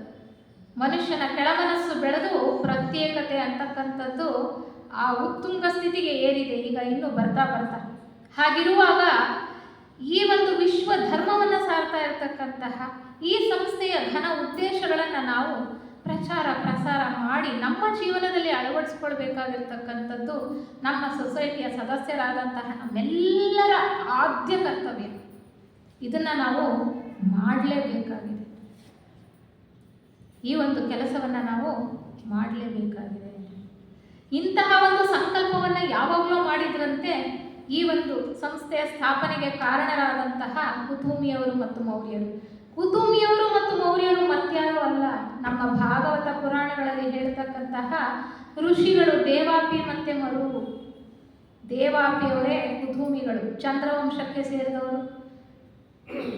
ಮೌರ್ಯರೇ ಮರು ಅಂತ ಹೇಳ್ತಕ್ಕಂಥದ್ದು, ಅವರು ಸೂರ್ಯವಂಶಕ್ಕೆ ಸೇರಿದಂತಹವರು. ಅವರಿಂದ ಸ್ಥಾಪನೆಯಾದಂತಹ ಒಂದು ಘನವಾದಂತಹ ಸಂಸ್ಥೆ. ಅವರ ಸಂಕಲ್ಪದ ಮೇಲೆ ಅವರು ಹುಡುಕ್ತಾ ಇದ್ದರಂತೆ, 2 ಶತಮಾನಗಳ ಕಾಲ ಹುಡುಕಿದ್ರಂತೆ. ಈ ಒಂದು ಒಳ್ಳೆಯ ಉದ್ದೇಶದ ಮೇಲೆಗೆ ಒಂದು ಸಂಸ್ಥೆಯನ್ನು ಸ್ಥಾಪನೆ ಮಾಡಬೇಕು, ಅದಕ್ಕೆ ಸೂಕ್ತವಾದಂತಹ ಜೀವರುಗಳು ಯಾರಾದರೂ ಇದ್ದಾರಾ ಅಂತ ಈ 2 ಶತಮಾನಗಳ ಕಾಲ ಅವರು ಸತತವಾಗಿ ಪ್ರಯತ್ನ ಮಾಡಿದ್ರಂತೆ. ಕೊನೆಗೆ ಅವ್ರಿಗೆ ಕಣ್ಣಿಗೆ ಬಿದ್ದದ್ದು HP ಬ್ಲವಾಟ್ಸ್ಕಿ ಅವರು. ರಷ್ಯಾ ದೇಶದಲ್ಲಿ ಹುಟ್ಟಿದ್ರು. ಅಗಾಧವಾದಂತಹ ಆಧ್ಯಾತ್ಮಿಕ ಸಂಸ್ಕಾರವನ್ನು ಬೆಳೆಸ್ಕೊಂಡಿದ್ರು ಹಿಂದಿನ ಅನೇಕ ಜನ್ಮಗಳಲ್ಲಿ. ಅವರಲ್ಲಿ ಗುಪ್ತ ಶಕ್ತಿಗಳು ಕೂಡ ಜಾಗೃತವಾಗಿತ್ತು. ಅಂತಹ ಒಬ್ಬರು ಸಿಗಬೇಕಾದ್ರೆ 2 ಶತಮಾನಗಳ ಕಾಲ ಅವರು ಹುಡುಕಿದ್ದಾರೆ. ಅವರು ತಾರೆಯಾಗಿ ಕಂಗೊಳಿಸ್ತಾ ಇದ್ರಂತೆ. ಅವರು ಭೂಮಿಯ ಮೇಲೆ ಕಣ್ಣು ಹಾಯಿಸಿ ನೋಡಿದಾಗ ಅವರನ್ನು ಅವರು ಆರಿಸ್ಕೊಳ್ತಾರೆ. ಯಾಕೆ ಅಂದರೆ ಮಹಾತ್ಮರ ಶಕ್ತಿ ತರಂಗಗಳು ಈ ಕೆಳಗಿನ ಲೋಕಗಳಿಗೆ ಹರಿದು ಅವರ ಸಂಕಲ್ಪ ಸಫಲವಾಗಬೇಕು ಅಂದರೆ ಅದಕ್ಕೆ ಸರಿಯಾಗಿ ತಯಾರಿ ಆಗಿರ್ತಕ್ಕಂತಹ ಒಬ್ಬ ಜೀವನಗಳ ಅವಶ್ಯಕತೆ ಇದೆ. ಅವರ ಶಕ್ತಿ ತರಂಗಗಳನ್ನು ಹೇಗೋ ಎಲ್ಲೋ ಹರಿಸಿ ಅವರ ಕೆಲಸವನ್ನು ಮಾಡೋದಕ್ಕೆ ಸಾಧ್ಯ ಇಲ್ಲ. ಅವರ ಕೆಲಸಕ್ಕೆ ನಾಲೆಯಾಗಿ ಕೆಲಸ ಮಾಡ್ತಕ್ಕಂಥವರು, ನಾಲೆಯಾಗಿ ನಿಲ್ತಕ್ಕಂತಹ ಶಕ್ತಿ ಸಾಮರ್ಥ್ಯಗಳನ್ನು ಪಡ್ಕೊಂಡಿರ್ತಕ್ಕಂತಹ ಜೀವನಗಳು ಬೇಕಾಗಿತ್ತು. 2 ಶತಮಾನಗಳ ಕಾಲ ಅವರು ಹುಡುಕಿ ಕೊನೆಗೆ HP ಬ್ಲವಾಟ್ಸ್ಕಿ ಅವ್ರನ್ನ ಆರಿಸ್ತಾರೆ. ಅವರಲ್ಲಿ ಗುಪ್ತ ಶಕ್ತಿಗಳು ಜಾಗೃತವಾಗಿತ್ತು. ಅವರ ಜೀವನ ಚರಿತ್ರೆಯನ್ನು ಓದಿದ್ರೆ ನಮಗೆ ಗೊತ್ತಾಗುತ್ತೆ. ಇದೆಲ್ಲ ಅನೇಕ ಸಾರಿ ನಾವು ಓದಿ ತಿಳ್ಕೊಂಡಿದ್ದೇವೆ. ಅವರಿಗೆ ಚಿಕ್ಕ ವಯಸ್ಸಿನಲ್ಲೇ ಎಷ್ಟು ಗುಪ್ತ ಶಕ್ತಿಗಳು ಜಾಗೃತವಾಗಿತ್ತು ಅಂತ. ಅವರನ್ನು ಈ ಒಂದು ಸಂಸ್ಥೆಯ ಸ್ಥಾಪನೆ ಮಾಡೋದಕ್ಕೂ ಮತ್ತು ಈ ಆತ್ಮ ಜ್ಞಾನವನ್ನು ಪ್ರಪಂಚಕ್ಕೆ ಕೊಡೋದಕ್ಕೂ ಕೂಡ ಮಹಾತ್ಮರು ಆರಿಸ್ಕೊಳ್ತಾರೆ. ಬಹಳ ಸಂತೋಷವಾಗಿ HPB ಅವರು ಈ ಕೆಲಸದಲ್ಲಿ ಅವರ ಕೈ ಜೋಡಿಸ್ತಾರೆ. ಅವರು ಶ್ರೀಮಂತ ಕುಟುಂಬದಲ್ಲಿ ಜನಿಸಿದವರು. ಆದರೆ ಈ ಒಂದು ಮಹತ್ ಕಾರ್ಯವನ್ನು ಸಾಧಿಸಬೇಕಾಗಿರ್ತಕ್ಕಂತಹ ಹಂತದಲ್ಲಿ ಅನೇಕ ಕಷ್ಟ ನಷ್ಟಗಳನ್ನು ಅನುಭವಿಸ್ತಾರೆ. ಯಾವುದಕ್ಕೂ ಕೂಡ ಅವರು ಹೆದರೋದಿಲ್ಲ. ಅಂತಹ ದಿಟ್ಟ ಶಕ್ತಿಯುಳ್ಳ ಅಂಥ ಧೀರ ಮಹಿಳೆಯನ್ನೇ ಮಹಾತ್ಮರು ಆರಿಸ್ತಕ್ಕಂಥದ್ದು. ಬೇರೆ ಯಾರನ್ನೂ ಆರಿಸೋದಕ್ಕೆ ಸಾಧ್ಯ ಇಲ್ಲ ಅಲ್ವಾ? ಕರಾಳ ಶಕ್ತಿಗಳು ಕೆಲಸ ಮಾಡ್ತಾ ಇದ್ದಂತಹ ಸಮಯ. ವಿಜ್ಞಾನಕ್ಕೂ ಸರಿಯಾಗಿ ಸಮಂಜಸತೆಯನ್ನು ಕೊಟ್ಟು ಆತ್ಮಜ್ಞಾನವನ್ನು ಅಥವಾ ಆತ್ಮಜ್ಞಾನದ ಬೆಳಕನ್ನು ಕೊಡಬೇಕಾಗಿದ್ದಂತಹ ಪರಿಸ್ಥಿತಿ. ಅಂತಹ ಪರಿಸ್ಥಿತಿಯಲ್ಲಿ ಕೆಲಸ ಮಾಡ್ತಕ್ಕಂಥದ್ದು ಸುಲಭ ಅಲ್ಲ. 19ನೇ ಶತಮಾನದಲ್ಲಿ ಈಗಿದ್ದ ಹಾಗೆ ಯಾವುದೇ ಸೌಲಭ್ಯಗಳಿರಲಿಲ್ಲ. ಒಂದು ಸ್ಥಳದಿಂದ ಇನ್ನೊಂದು ಸ್ಥಳಕ್ಕೆ ಹೋಗ್ತಕ್ಕಂತಹ ಅನುಕೂಲ ಆಗಲಿ. ನಮಗಿಲ್ಲಿ ಕೂತ್ಕೊಂಡ್ರೆ ಈಗ ಅಮೆರಿಕಾದಲ್ಲಿ ಏನಾಗ್ತಿದೆ, ಇನ್ನೊಂದು ದೇಶದಲ್ಲಿ ಏನಾಗ್ತಿದೆ ಎಲ್ಲವೂ ಕೂಡ ಮೊಬೈಲ್ನಲ್ಲಿ ಫಿಂಗರ್ ಟಿಪ್ಪಲ್ಲಿ ಸಿಕ್ಕಿಬಿಡುತ್ತೆ. ಅವಾಗ ಎಲ್ಲಿತ್ತು? ತಿಂಗಳಗಟ್ಟಲೆ ಹಡಗಲ್ಲಿ ಒಂದು ಕಡೆಯಿಂದ ಇನ್ನೊಂದು ಕಡೆ ಹೋಗಬೇಕಿತ್ತು. ಶ್ರೀಮಂತ ಕುಟುಂಬದಲ್ಲಿ ಹುಟ್ಟಿದ್ರು ಕೂಡ ಪ್ರತಿಯೊಂದನ್ನು ತೊರೆದ್ರು ಅವರು. ಎಂತಹ ಕೆಲಸವನ್ನು ಬೇಕಾದರೂ ನಾನು ಮಾಡೋದಕ್ಕೆ ಸಿದ್ಧ ಅನ್ನುವ ರೀತಿಯಲ್ಲಿ ಅವರು ಕೆಲಸವನ್ನು ಮಾಡಿದ್ರು. ಆರ್ಥಿಕ ಅಸಹಾಯಕತೆಯನ್ನು ಅನುಭವಿಸಿದ್ರು ಅವರು. ಹೇಗೆ ಅಂದರೆ ದಾರಿನಲ್ಲಿ ಈ ಪ್ಲಾಸ್ಟಿಕ್ ಫ್ಲವರ್ಸ್ ಮಾಡಿ, ಈ ಬಟ್ಟೆಗೆ ಶರ್ಟ್ ಹಾಕೊಳ್ತಕ್ಕಂಥ ಟೈಗಳನ್ನು ತಯಾರು ಮಾಡಿ ಮಾರಾಟ ಮಾಡಿ ಅವರ ಜೀವನ ಸಾಗಿಸ್ತಕ್ಕಂತಹ ಪರಿಸ್ಥಿತಿ ಬಂದರೂ ಕೂಡ ಅವರು ಎದೆಗುಂದಲಿಲ್ಲ. ಅಂತಹ ಮಹಾನ್ ಮಹಿಳೆಯಿಂದ ಸ್ಥಾಪಿತವಾದಂತಹ ಸಂಸ್ಥೆ ನಮ್ಮ ಥಿಯೋಸಾಫಿಕಲ್ ಸೊಸೈಟಿ. ಅಂತಹವರ ಜೊತೆಗೆ ಇನ್ನೊಬ್ಬರನ್ನು ಕೂಡ ಸೇರಿಸಿದ್ರು ಮಹಾತ್ಮರು. ನಾವೆಲ್ಲ ಚೆನ್ನಾಗಿ ತಿಳ್ಕೊಂಡಿದ್ದೇವೆ, ಆದರೂ ಕೂಡ ಪದೇ ಪದೇ ಇಂತಹ ಉನ್ನತ ಹಿರಿಯ ವ್ಯಕ್ತಿಗಳ ವ್ಯಕ್ತಿತ್ವದ ಬಗ್ಗೆ ತಿಳ್ಕೊಳ್ತಕ್ಕಂಥದ್ದು, ನಮ್ಮ ಸೊಸೈಟಿಯ ದೇಶಗಳನ್ನು ತಿಳ್ಕೊಳ್ತಕ್ಕಂಥದ್ದು ಪದೇ ಪದೇ ಬಹಳ ಅವಶ್ಯಕವಾಗಿದೆ ನಮಗೂ ಕೂಡ. ಯಾಕೆಂದರೆ ಹೊರಗಿನ ಆಕರ್ಷಣೆಗಳು, ಆಮಿಷಗಳು ಅಷ್ಟಿದೆ. ಇಲ್ಲಿ ಒಳಗಡೆ ಕೂತಿದ್ದಾಗ ಮಾತ್ರ ನಾವು ಬಹಳ ಏಕಾಗ್ರತೆಯಿಂದ ಪ್ರತಿಯೊಂದನ್ನು ಗ್ರಹಿಸ್ತಕ್ಕಂತಹ ಪ್ರಯತ್ನ ಮಾಡ್ತೇವೆ. ಖಂಡಿತವಾಗ್ಲೂ ನಾವು ಅದೇ ರೀತಿ ನಡಿಬೇಕು ಅನ್ನೋ ಸಂಕಲ್ಪ ಮಾಡ್ತೇವೆ. ಆದರೆ ಹೊರಗಡೆ ಹೋಗಿದ ತಕ್ಷಣ ನಮ್ಮನ್ನು ಅನೇಕ ಬೇರೆ ಬೇರೆ ಚಟುವಟಿಕೆಗಳು ವಿರುದ್ಧ ದಿಕ್ಕಿನಲ್ಲಿ ಎಳೀತಕ್ಕಂಥದ್ದು. ಹಾಗಿರುವಾಗ ನಾವು ಪದೇ ಪದೇ ಈ ವಿಚಾರಗಳನ್ನು ಕಿವಿ ಮೇಲೆ ಹಾಕೊಳ್ತಾನೆ ಇರಬೇಕು. HPB ಅವರು ರಷ್ಯಾ ದೇಶದವರಾದರೆ ಮತ್ತೊಬ್ಬರನ್ನ ಮಹಾತ್ಮರು ಆರಿಸಿದ್ದು HS ಆಲ್ಕಾಟ್ ಅವರು. ಹೆನ್ರಿ ಸ್ಟೀಲ್ ಆಲ್ಕಾಟ್ ಅಂತ ಅವರ ಹೆಸರು. ಅವರು ಅಮೇರಿಕಾ ದೇಶದವರು.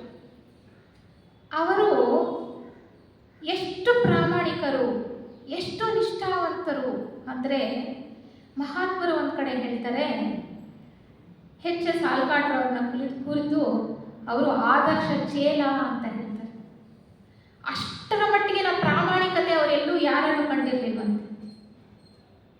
ಮಹಾತ್ಮರು ಕಂಡಿದ್ದಷ್ಟೇ ಅಲ್ಲ, ಈಗಿನ ಪ್ರಪಂಚದಲ್ಲೂ ಕೂಡ ಅವರ ಜೊತೆಗಿದ್ದವರಿಗೆ ಚೆನ್ನಾಗಿ ಗೊತ್ತಿತ್ತು. ಅವರು ಅನೇಕ ಕ್ಷೇತ್ರಗಳಲ್ಲಿ ಕೆಲಸ ಮಾಡ್ತಾರೆ. ಡಿಫೆನ್ಸಲ್ಲಿ ಕೆಲಸ ಮಾಡ್ತಾರೆ, ಕೃಷಿ ಕ್ಷೇತ್ರದಲ್ಲಿ ಮಾಡ್ತಾರೆ, ಜರ್ನಲಿಸ್ಟ್ ಆಗಿ ಮಾಡ್ತಾರೆ, ಅನೇಕ ರೀತಿಯಲ್ಲಿ ತೊಡಗಿಸ್ಕೊಳ್ತಾರೆ. ಥಿಯೋಸಾಫಿಕಲ್ ಸೊಸೈಟಿಯ ಸಾಂಗತ್ಯಕ್ಕೆ ಬರುವ ಮೊದಲು ಅಥವಾ ಪ್ರಾರಂಭವಾಗುವ ಮೊದಲು ಎಲ್ಲ ಕ್ಷೇತ್ರಗಳಲ್ಲೂ ಕೂಡ ಅವರು ತಮ್ಮ ಪ್ರಾಮಾಣಿಕತೆಯನ್ನು, ದಕ್ಷತೆಯನ್ನು ಮೆರೀತಾರೆ. ಜೊತೆಗೆ ಮಾನವ ಕೋಟಿಯ ಮೇಲಿನ ಪ್ರೇಮವನ್ನು ಹೃದಯದಲ್ಲಿ ತುಂಬಿಕೊಂಡಿದ್ರಂತೆ ಅವರು. ಇದು ಯಾರೋ ಹೇಳೋ ಮಾತಲ್ಲ, ಮಹಾತ್ಮರು ಸ್ವತಃ ಅವರ ಬಗ್ಗೆ ಹೇಳಿರೋ ಮಾತು. ಮಾನವ ಕೋಟಿಯ ಮೇಲಿನ ಪ್ರೇಮವನ್ನು ಅವರ ಹೃದಯದಲ್ಲಿ ತುಂಬಿಕೊಂಡಿದ್ದರಂತೆ. ಆ ರೀತಿಯ ಪ್ರೇಮವನ್ನು ಹೃದಯದಲ್ಲಿ ತುಂಬಿಕೊಂಡಿದ್ದಂಥವರು ಮಾತ್ರ ಮಾನವ ಕೋಟಿಯ ಸೇವೆ ಮಾಡೋದಕ್ಕೆ ಸಾಧ್ಯ. ಹೌದಾ? ಅಂತಹ ಪರಿಶುದ್ಧತೆ, ಅಂತಹ ಪರಿಪೂರ್ಣ ಪ್ರೇಮವನ್ನು ಅವರ ಹೃದಯದಲ್ಲಿ ತುಂಬಿಸ್ಕೊಂಡಿದ್ರಂತೆ. ಆ ಕಾರಣಕ್ಕಾಗಿ ಮಹಾತ್ಮರು ಅವರನ್ನು ಆರಿಸ್ತಾರೆ. ಅವರಿಬ್ಬರು ಭೇಟಿಯಾಗುವ ಹಾಗೆ ಮಾಡ್ತಾರೆ. ಅವರ ಮಾರ್ಗದರ್ಶನದಲ್ಲಿ 1875ನೇ ಇಸ್ವಿ ನವೆಂಬರ್ 17ನೇ ತಾರೀಕು ಈ ಒಂದು ಮಹಾನ್ ಪವಿತ್ರವಾದಂತಹ ಸಂಸ್ಥೆ ಪ್ರಾರಂಭದಲ್ಲಿ ಬರೀ 17 ಜನ ಸದಸ್ಯರು, 17 ಜನ ಸದಸ್ಯರನ್ನು ಒಳಗೊಂಡಂತಹ ಸಂಸ್ಥೆ ಪ್ರಾರಂಭ ಆದ ನಂತರ HPB ಅವರು, ಆಲ್ಕಾಟ್ ಅವರು ಬಹಳ ಪ್ರಯತ್ನಪಟ್ಟು ಈ ಸಂಸ್ಥೆಯನ್ನು ಮುಂದುವರಿಸ್ಕೊಂಡು ಬಂದಿದ್ದಾರೆ. ಯಾಕೆಂದರೆ HPB ಅವರ ಉದ್ದೇಶ ಏನಾಗಿತ್ತಪ್ಪ ಅಂದರೆ ಮತವನ್ನು ವೈಜ್ಞಾನಿಕವನ್ನಾಗಿಸೋದು, ವಿಜ್ಞಾನವನ್ನು ಧರ್ಮದ ತಳಹದಿಯ ಮೇಲೆ ನಿಲ್ಲಿಸೋದು. ನೋಡಿ ಎಂತಹ ಉದಾತ್ತವಾದಂತಹ ಒಂದು ಉದ್ದೇಶ ಇಟ್ಕೊಂಡಿದ್ರು ಅವರು. ಯಾವುದನ್ನು ಕಡೆಗಣಿಸೋದಲ್ಲ, ವಿಜ್ಞಾನಕ್ಕೆ ಧರ್ಮದ ತಳಹದಿ ಬೇಕು, ಇಲ್ಲಾಂದರೆ ಅದು ದಾರಿ ತಪ್ಪು ಹೋಗುತ್ತೆ. ಮತಗಳಿಗೆ ವಿಜ್ಞಾನದ ದೃಷ್ಟಿಕೋನ ಬೇಕು, ಇಲ್ಲಾಂದರೆ ಮತಾಂಧತೆ, ಆಚರಣೆಗಳು, ಸಂಪ್ರದಾಯಗಳು ಹೆಚ್ಚಾಗ್ಬಿಡುತ್ತೆ. ಆ ಒಂದು ಉದ್ದೇಶದಿಂದ HPB ಅವರು ಸತತವಾಗಿ ದುಡಿತಾರೆ ಈ ಸಂಸ್ಥೆಗೋಸ್ಕರ. ಪ್ರಾರಂಭದಲ್ಲಿ 17 ಜನ ಇದ್ದವರು ಮುಂದೆ ಬರ್ತಾ ಜಾಸ್ತಿ ಆಗಬೇಕೋ ಕಡಿಮೆ ಆಗಬೇಕು, ಆದರೆ ದುರಾದೃಷ್ಟವಶ ಕಡಿಮೆ ಆಗ್ತಾರೆ. ಒಂದು ವರ್ಷದ ಒಳಗಡೆ ಎಷ್ಟು ಕಡಿಮೆ ಆಗ್ತಾರೆ ಅಂದರೆ ಕೊನೆಗೆ ಉಳ್ಕೊಂಡವರು 3 ಜನ. ವ್ಯವಹಾರ ಕಾರ್ಯದರ್ಶಿಯಾಗಿ ಒಂದು ಜವಾಬ್ದಾರಿಯನ್ನು ವಹಿಸಿಕೊಂಡಿದ್ದಂತಹ HB ಬ್ಲವಾಟ್ಸ್ಕಿ ಅವರು ಮತ್ತು ಅದರ ಅಧ್ಯಕ್ಷರಾಗಿ ಸ್ಥಾನವನ್ನು ವಹಿಸಿಕೊಂಡಿದ್ದಂತಹ HS ಆಲ್ಕಾಟ್ರವರು, ಜೊತೆಗೆ WQ ಜಡ್ಜ್ರವರು 3 ಜನ ಉಳ್ಕೊಂಡಿದ್ದಂತೆ. ಆದರೂ ಅವರು ಎದೆಗುಂದಲಿಲ್ಲ. ಇಲ್ಲಾಂದರೆ ಅವ್ರನ್ನ ಮಹಾತ್ಮರು ಆರಿಸ್ತಾ ಇದ್ದಾರೆ. ಎದೆಗುಂದಲಿಲ್ಲ. ಸತತವಾಗಿ ಈ ಸಂಸ್ಥೆಯನ್ನು ಮುಂದೆ ತರೋದಕ್ಕೆ ಪ್ರಯತ್ನ ಮಾಡಿದ್ರು. ಯಾಕೆ ಅಂದರೆ ಆಗಿದ್ದಂತಹ ಒಂದು ಪ್ರಸ್ತುತ ಜಗತ್ತಿನ ಪರಿಸ್ಥಿತಿಯನ್ನು ಸುಧಾರಿಸಬೇಕು, ವಿಶ್ವ ಧರ್ಮವನ್ನು ಸಾರಬೇಕು ಅನ್ನುವಂತಹ ಘನ ಉದ್ದೇಶವನ್ನು ಇಟ್ಕೊಂಡು ಪ್ರಾರಂಭ ಮಾಡಿದಂತಹ ಸಂಸ್ಥೆ ನಮ್ಮ ಥಿಯೋಸಾಫಿಕಲ್ ಸೊಸೈಟಿ. ಕೊನೆಗೆ ನಮ್ಮ ಭಾರತ ದೇಶವೇ, ಹಿಂದೂಸ್ಥಾನವೇ ಆಧ್ಯಾತ್ಮ ಒಂದು ಜ್ಞಾನಕ್ಕೆ ಅಥವಾ ಜ್ಞಾನದ ಪ್ರಸಾರಕ್ಕೆ ಸೂಕ್ತವಾದಂತಹ ಸ್ಥಳ ಅನ್ನುವಂತಹ ಉದ್ದೇಶದಿಂದ ಅವರು ನ್ಯೂಯಾರ್ಕ್ನಿಂದ ಇಂಡಿಯಾಗೆ ಅವರ ಕಚೇರಿಯನ್ನು ವರ್ಗಾಯಿಸ್ತಾರೆ. ಮೊದಲು ಬಾಂಬೆಗೆ ಬರ್ತಾರೆ 1879ನೇ ಇಸ್ವಿಯಲ್ಲಿ. ಅಲ್ಲೂ ಕೂಡ ಅವರಿಗೆ ಸರಿಯಾದಂತಹ ಸಹಕಾರ ಸಿಗೋದಿಲ್ಲ. ಇದೆಲ್ಲ ನಾವು ತಿಳ್ಕೊಂಡಿದ್ದೀವಿ. ಆರ್ಯ ಸಮಾಜದ ಜೊತೆಗೆ ಸೇರಿತ್ತು ಥಿಯೋಸಾಫಿಕಲ್ ಸೊಸೈಟಿಯಾಗ ಅದನ್ನು ಮುಂದೆ ತರೋದು ಕಷ್ಟ ಆಗಿತ್ತು. ಅಲ್ಲಿ ಸಾಕಷ್ಟು ಅವರಿಗೆ ಅಪಮಾನಗಳು, ಅವರ ಕಾರ್ಯಚಟುವಟಿಕೆಗಳಿಗೆ ಅಡೆತಡೆಗಳು ಉಂಟಾಯಿತು. ಕೊನೆಗೆ ಅವರು ಮದ್ರಾಸ್ನ ಅಡಿಯಾಗೆ ಬಂದರು, ಅಂದರೆ ಪ್ರಸ್ತುತ ಚೆನ್ನೈನಲ್ಲಿರ್ತಕ್ಕಂತಹ ಅಡಿಯಾಗೆ ಬಂದರು. ಅಲ್ಲಿ 27,000 ಎಕರೆ ಪ್ರದೇಶವನ್ನು ಟಿ ಸುಬ್ಬರಾಯರ ಒಂದು ಸಹಕಾರದ ಮೇರೆಗೆ ಕೊಂಡುಕೊಂಡ್ರು. ಆ ಸ್ಥಳವನ್ನು ನೋಡಿದಾಗ ಮಹಾತ್ಮರು ಕೂಡ ಇದು ಸೂಕ್ತವಾದಂತಹ ಸ್ಥಳ ಅಂತ ಸೂಚನೆ ಕೊಟ್ಟ ನಂತರ 9,000 ರೂಪಾಯಿಗಳಿಗೆ ಕೊಂಡುಕೊಂಡಂತಹ ಆ ಪ್ರದೇಶ ಈಗಲೂ ಕೂಡ ನಮ್ಮ ಅಂತಾರಾಷ್ಟ್ರೀಯ ಕಚೇರಿಯಾಗಿದೆ. ಈಗ 260 ಎಕರೆಗೂ ಜಾಸ್ತಿ ಪ್ರದೇಶ ಅಲ್ಲಿ ಇರ್ತಕ್ಕಂತಹ ವಿಶ್ವ ಪ್ರಸಿದ್ಧವಾದಂತಹ ಅರಳಿಮರ, ಬಿಗ್ ಬ್ಯಾಂಗ್ ಎಂಟ್ರಿ ಅಂತ ಹೇಳಿ ಅಂತಹ ಒಂದು ಪ್ರದೇಶದಲ್ಲಿ ಈಗಲೂ ಕೂಡ ಸತತವಾಗಿ ಕೆಲಸ ಮಾಡ್ತಾ ಇರ್ತಕ್ಕಂಥದ್ದು ನಮ್ಮ ಥಿಯೋಸಾಫಿಕಲ್ ಸೊಸೈಟಿ. ಇದಕ್ಕೆ ಬಹಳ ಉನ್ನತವಾದಂತಹ ಒಂದು ಇತಿಹಾಸವಿದೆ, ಇದಕ್ಕೆ ಭವ್ಯ ಭವಿಷ್ಯವೂ ಇದೆ. ಈ ರೀತಿ ಇರ್ತಕ್ಕಂಥ ಸಂಸ್ಥೆ ಅದರ ಅಂತಾರಾಷ್ಟ್ರೀಯ ಕಚೇರಿ ನಾನು ಹೇಳಿದ ಹಾಗೆ ಚೆನ್ನೈನ ಅಡಿಯಾರ್ನಲ್ಲಿದೆ. ಅನೇಕ ವಿಚಾರಗಳು, ಅನೇಕ ಸಂದೇಶಗಳು ಈ ಒಂದು ಸಂಸ್ಥೆಯ ಅಧ್ಯಕ್ಷರಾಗಿ, ಕಾರ್ಯದರ್ಶಿಗಳಾಗಿ ಮುಂದುವರಿಸಿಕೊಂಡು ಹೋದಂತಹ ಅನೇಕ ಹಿರಿಯರುಗಳ ಸಂದೇಶ ನಮಗೆ ಬಹಳ ಸ್ಫೂರ್ತಿಯನ್ನು ನೀಡ್ತಕ್ಕಂಥದ್ದು. ಅವರ ಕೆಲಸ, ಅವರ ವ್ಯಕ್ತಿತ್ವ ನಮಗೆ ಉತ್ತೇಜನವನ್ನು ಕೊಟ್ಟು ನಾವು ನಮ್ಮ ಕೈಲಾದಷ್ಟು ಸಾಮರ್ಥ್ಯದಿಂದ ಈ ಒಂದು ಥಿಯಾಸಫಿ ಜ್ಞಾನದ ಪ್ರಚಾರ ಪ್ರಸಾರ ಕಾರ್ಯದಲ್ಲಿ ತೊಡಗಿಸ್ಕೊಳ್ಬೇಕು ಅನ್ನುವಂತಹ ಒಂದು ಶಕ್ತಿಯನ್ನು ತುಂಬತಕ್ಕಂಥದ್ದು. ಮುಖ್ಯವಾಗಿ ನಾವು HPB ಅವರಿಂದ ಪ್ರಾರಂಭ ಮಾಡಬೇಕು ಅಂದರೆ ಅವರು ಕೊಟ್ಟಂತಹ ಜ್ಞಾನ ಯಾವ ಗ್ರಂಥಗಳಲ್ಲಿದೆ, ಸೀಕ್ರೆಟ್ ಡಾಕ್ಟ್ರಿನ್ 6 ಸಂಪುಟಗಳಲ್ಲಿ ಈ ಒಂದು ಆತ್ಮಜ್ಞಾನವನ್ನು ನಮಗೆ ಕೊಡ್ತಾರೆ. ಅಲ್ಲಿ ಏನಿದೆ ಆ ಗ್ರಂಥದಲ್ಲಿ? ಸೃಷ್ಟಿಯ ಬಗ್ಗೆ ಇದೆ, ಬ್ರಹ್ಮಾಂಡಗಳ ಸೃಷ್ಟಿಯ ಬಗ್ಗೆ ಇದೆ, ಜೀವ ವಿಕಾಸದ ಬಗ್ಗೆ ಇದೆ, ಕಾಸ್ಮೋಜೆನೆಸಿಸ್, ಆಂಥ್ರೋಪೋಜೆನೆಸಿಸ್ ಅಂತ ಹೇಳಿ 6 ಸಂಪುಟಗಳಲ್ಲಿ ಅವರು ಎಷ್ಟು ಅನಾರೋಗ್ಯದಿಂದ ನರಳ್ತಾ ಇದ್ರು ಆ ಗ್ರಂಥ ಬರೆದಾಗ. ಅಂದರೆ ಮಹಾತ್ಮರು ಒಂದು ಹಂತದಲ್ಲಿ ಕೇಳ್ತಾರಂತೆ, ನಿನಗೆ ಈ ಕೆಲಸ ಮಾಡೋದಕ್ಕಾಗುತ್ತೋ ಅಥವಾ ಈ ದೇಹ ನಿನಗೆ ತುಂಬ ಶಿಥಿಲವಾಗಿದೆ ಅಥವಾ ನಿನ್ನ ದೇಹವನ್ನು ಬಿಡ್ತಕ್ಕಂತಹ ಒಂದು ಉದ್ದೇಶ ಇದೆಯಾ ಅಂತ, ಯಾವುದನ್ನು ಆಯ್ಕೆ ಮಾಡ್ಕೊಳ್ತೀಯಾ ಅಂದರೆ ಅವರು ಎಷ್ಟು ಕಷ್ಟ ಆದರೂ ಪರವಾಗಿಲ್ಲ, ಹಿಡಿದ ಕೆಲಸವನ್ನು ನಾನು ಸಾಧಿಸ್ತೀನಿ ಅನ್ನೋ ಉದ್ದೇಶದಿಂದ ಮಾಡ್ತಕ್ಕಂಥದ್ದು. ಅದರಲ್ಲಿರ್ತಕ್ಕಂತಹ ಜ್ಞಾನ ಅಗಾಧವಾದಂಥದ್ದು.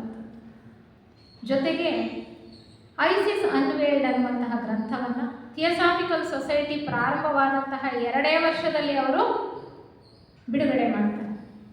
ಐಸಿಸ್ ಅನ್ವೇಲ್ ಅಂತ, ಸರಸ್ವತಿ ಉನ್ಮೀಲನ ಅಂತ ಕೂಡ ಕನ್ನಡದಲ್ಲಿ ಟ್ರಾನ್ಸ್ಲೇಷನ್ ಮಾಡಿದ್ದಿದೆ.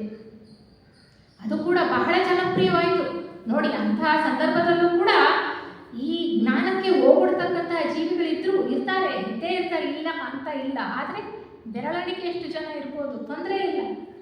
ಆದರೂ ಮನಸ್ಸಿನ ಸಂಕಲ್ಪ ಶಕ್ತಿಯಿಂದ ಏನು ಬೇಕಾದರೂ ಮಾಡ್ಬೋದು ಅನ್ನೋದನ್ನು ಅನಿ ಬೆಸೆಂಟ್ ತೋರಿಸ್ಕೊಟ್ಟಿದ್ದಾರೆ. ಆದ್ದರಿಂದ ಸಂಖ್ಯೆಯಲ್ಲಿ ನಾವು ಕಡಿಮೆ ಆದರೂ ಕೂಡ ನಮ್ಮ ಉದ್ದೇಶವನ್ನು ನಾವು ಬಿಡಬಾರ್ದು ಅನ್ನುವಂತಹ ಒಂದು ಬೆಳಕು ನಮಗೆ ಸಿಗ್ತಕ್ಕಂಥದ್ದು. ಅವರ ಸೀಕ್ರೆಟ್ ಡಾಕ್ಟ್ರಿನ್ ಗ್ರಂಥವನ್ನು ಓದಿ ನಾಸ್ತಿಕರಾಗಿದ್ದವರು ಆಸ್ತಿಕರಾದದ್ದು ಯಾರು?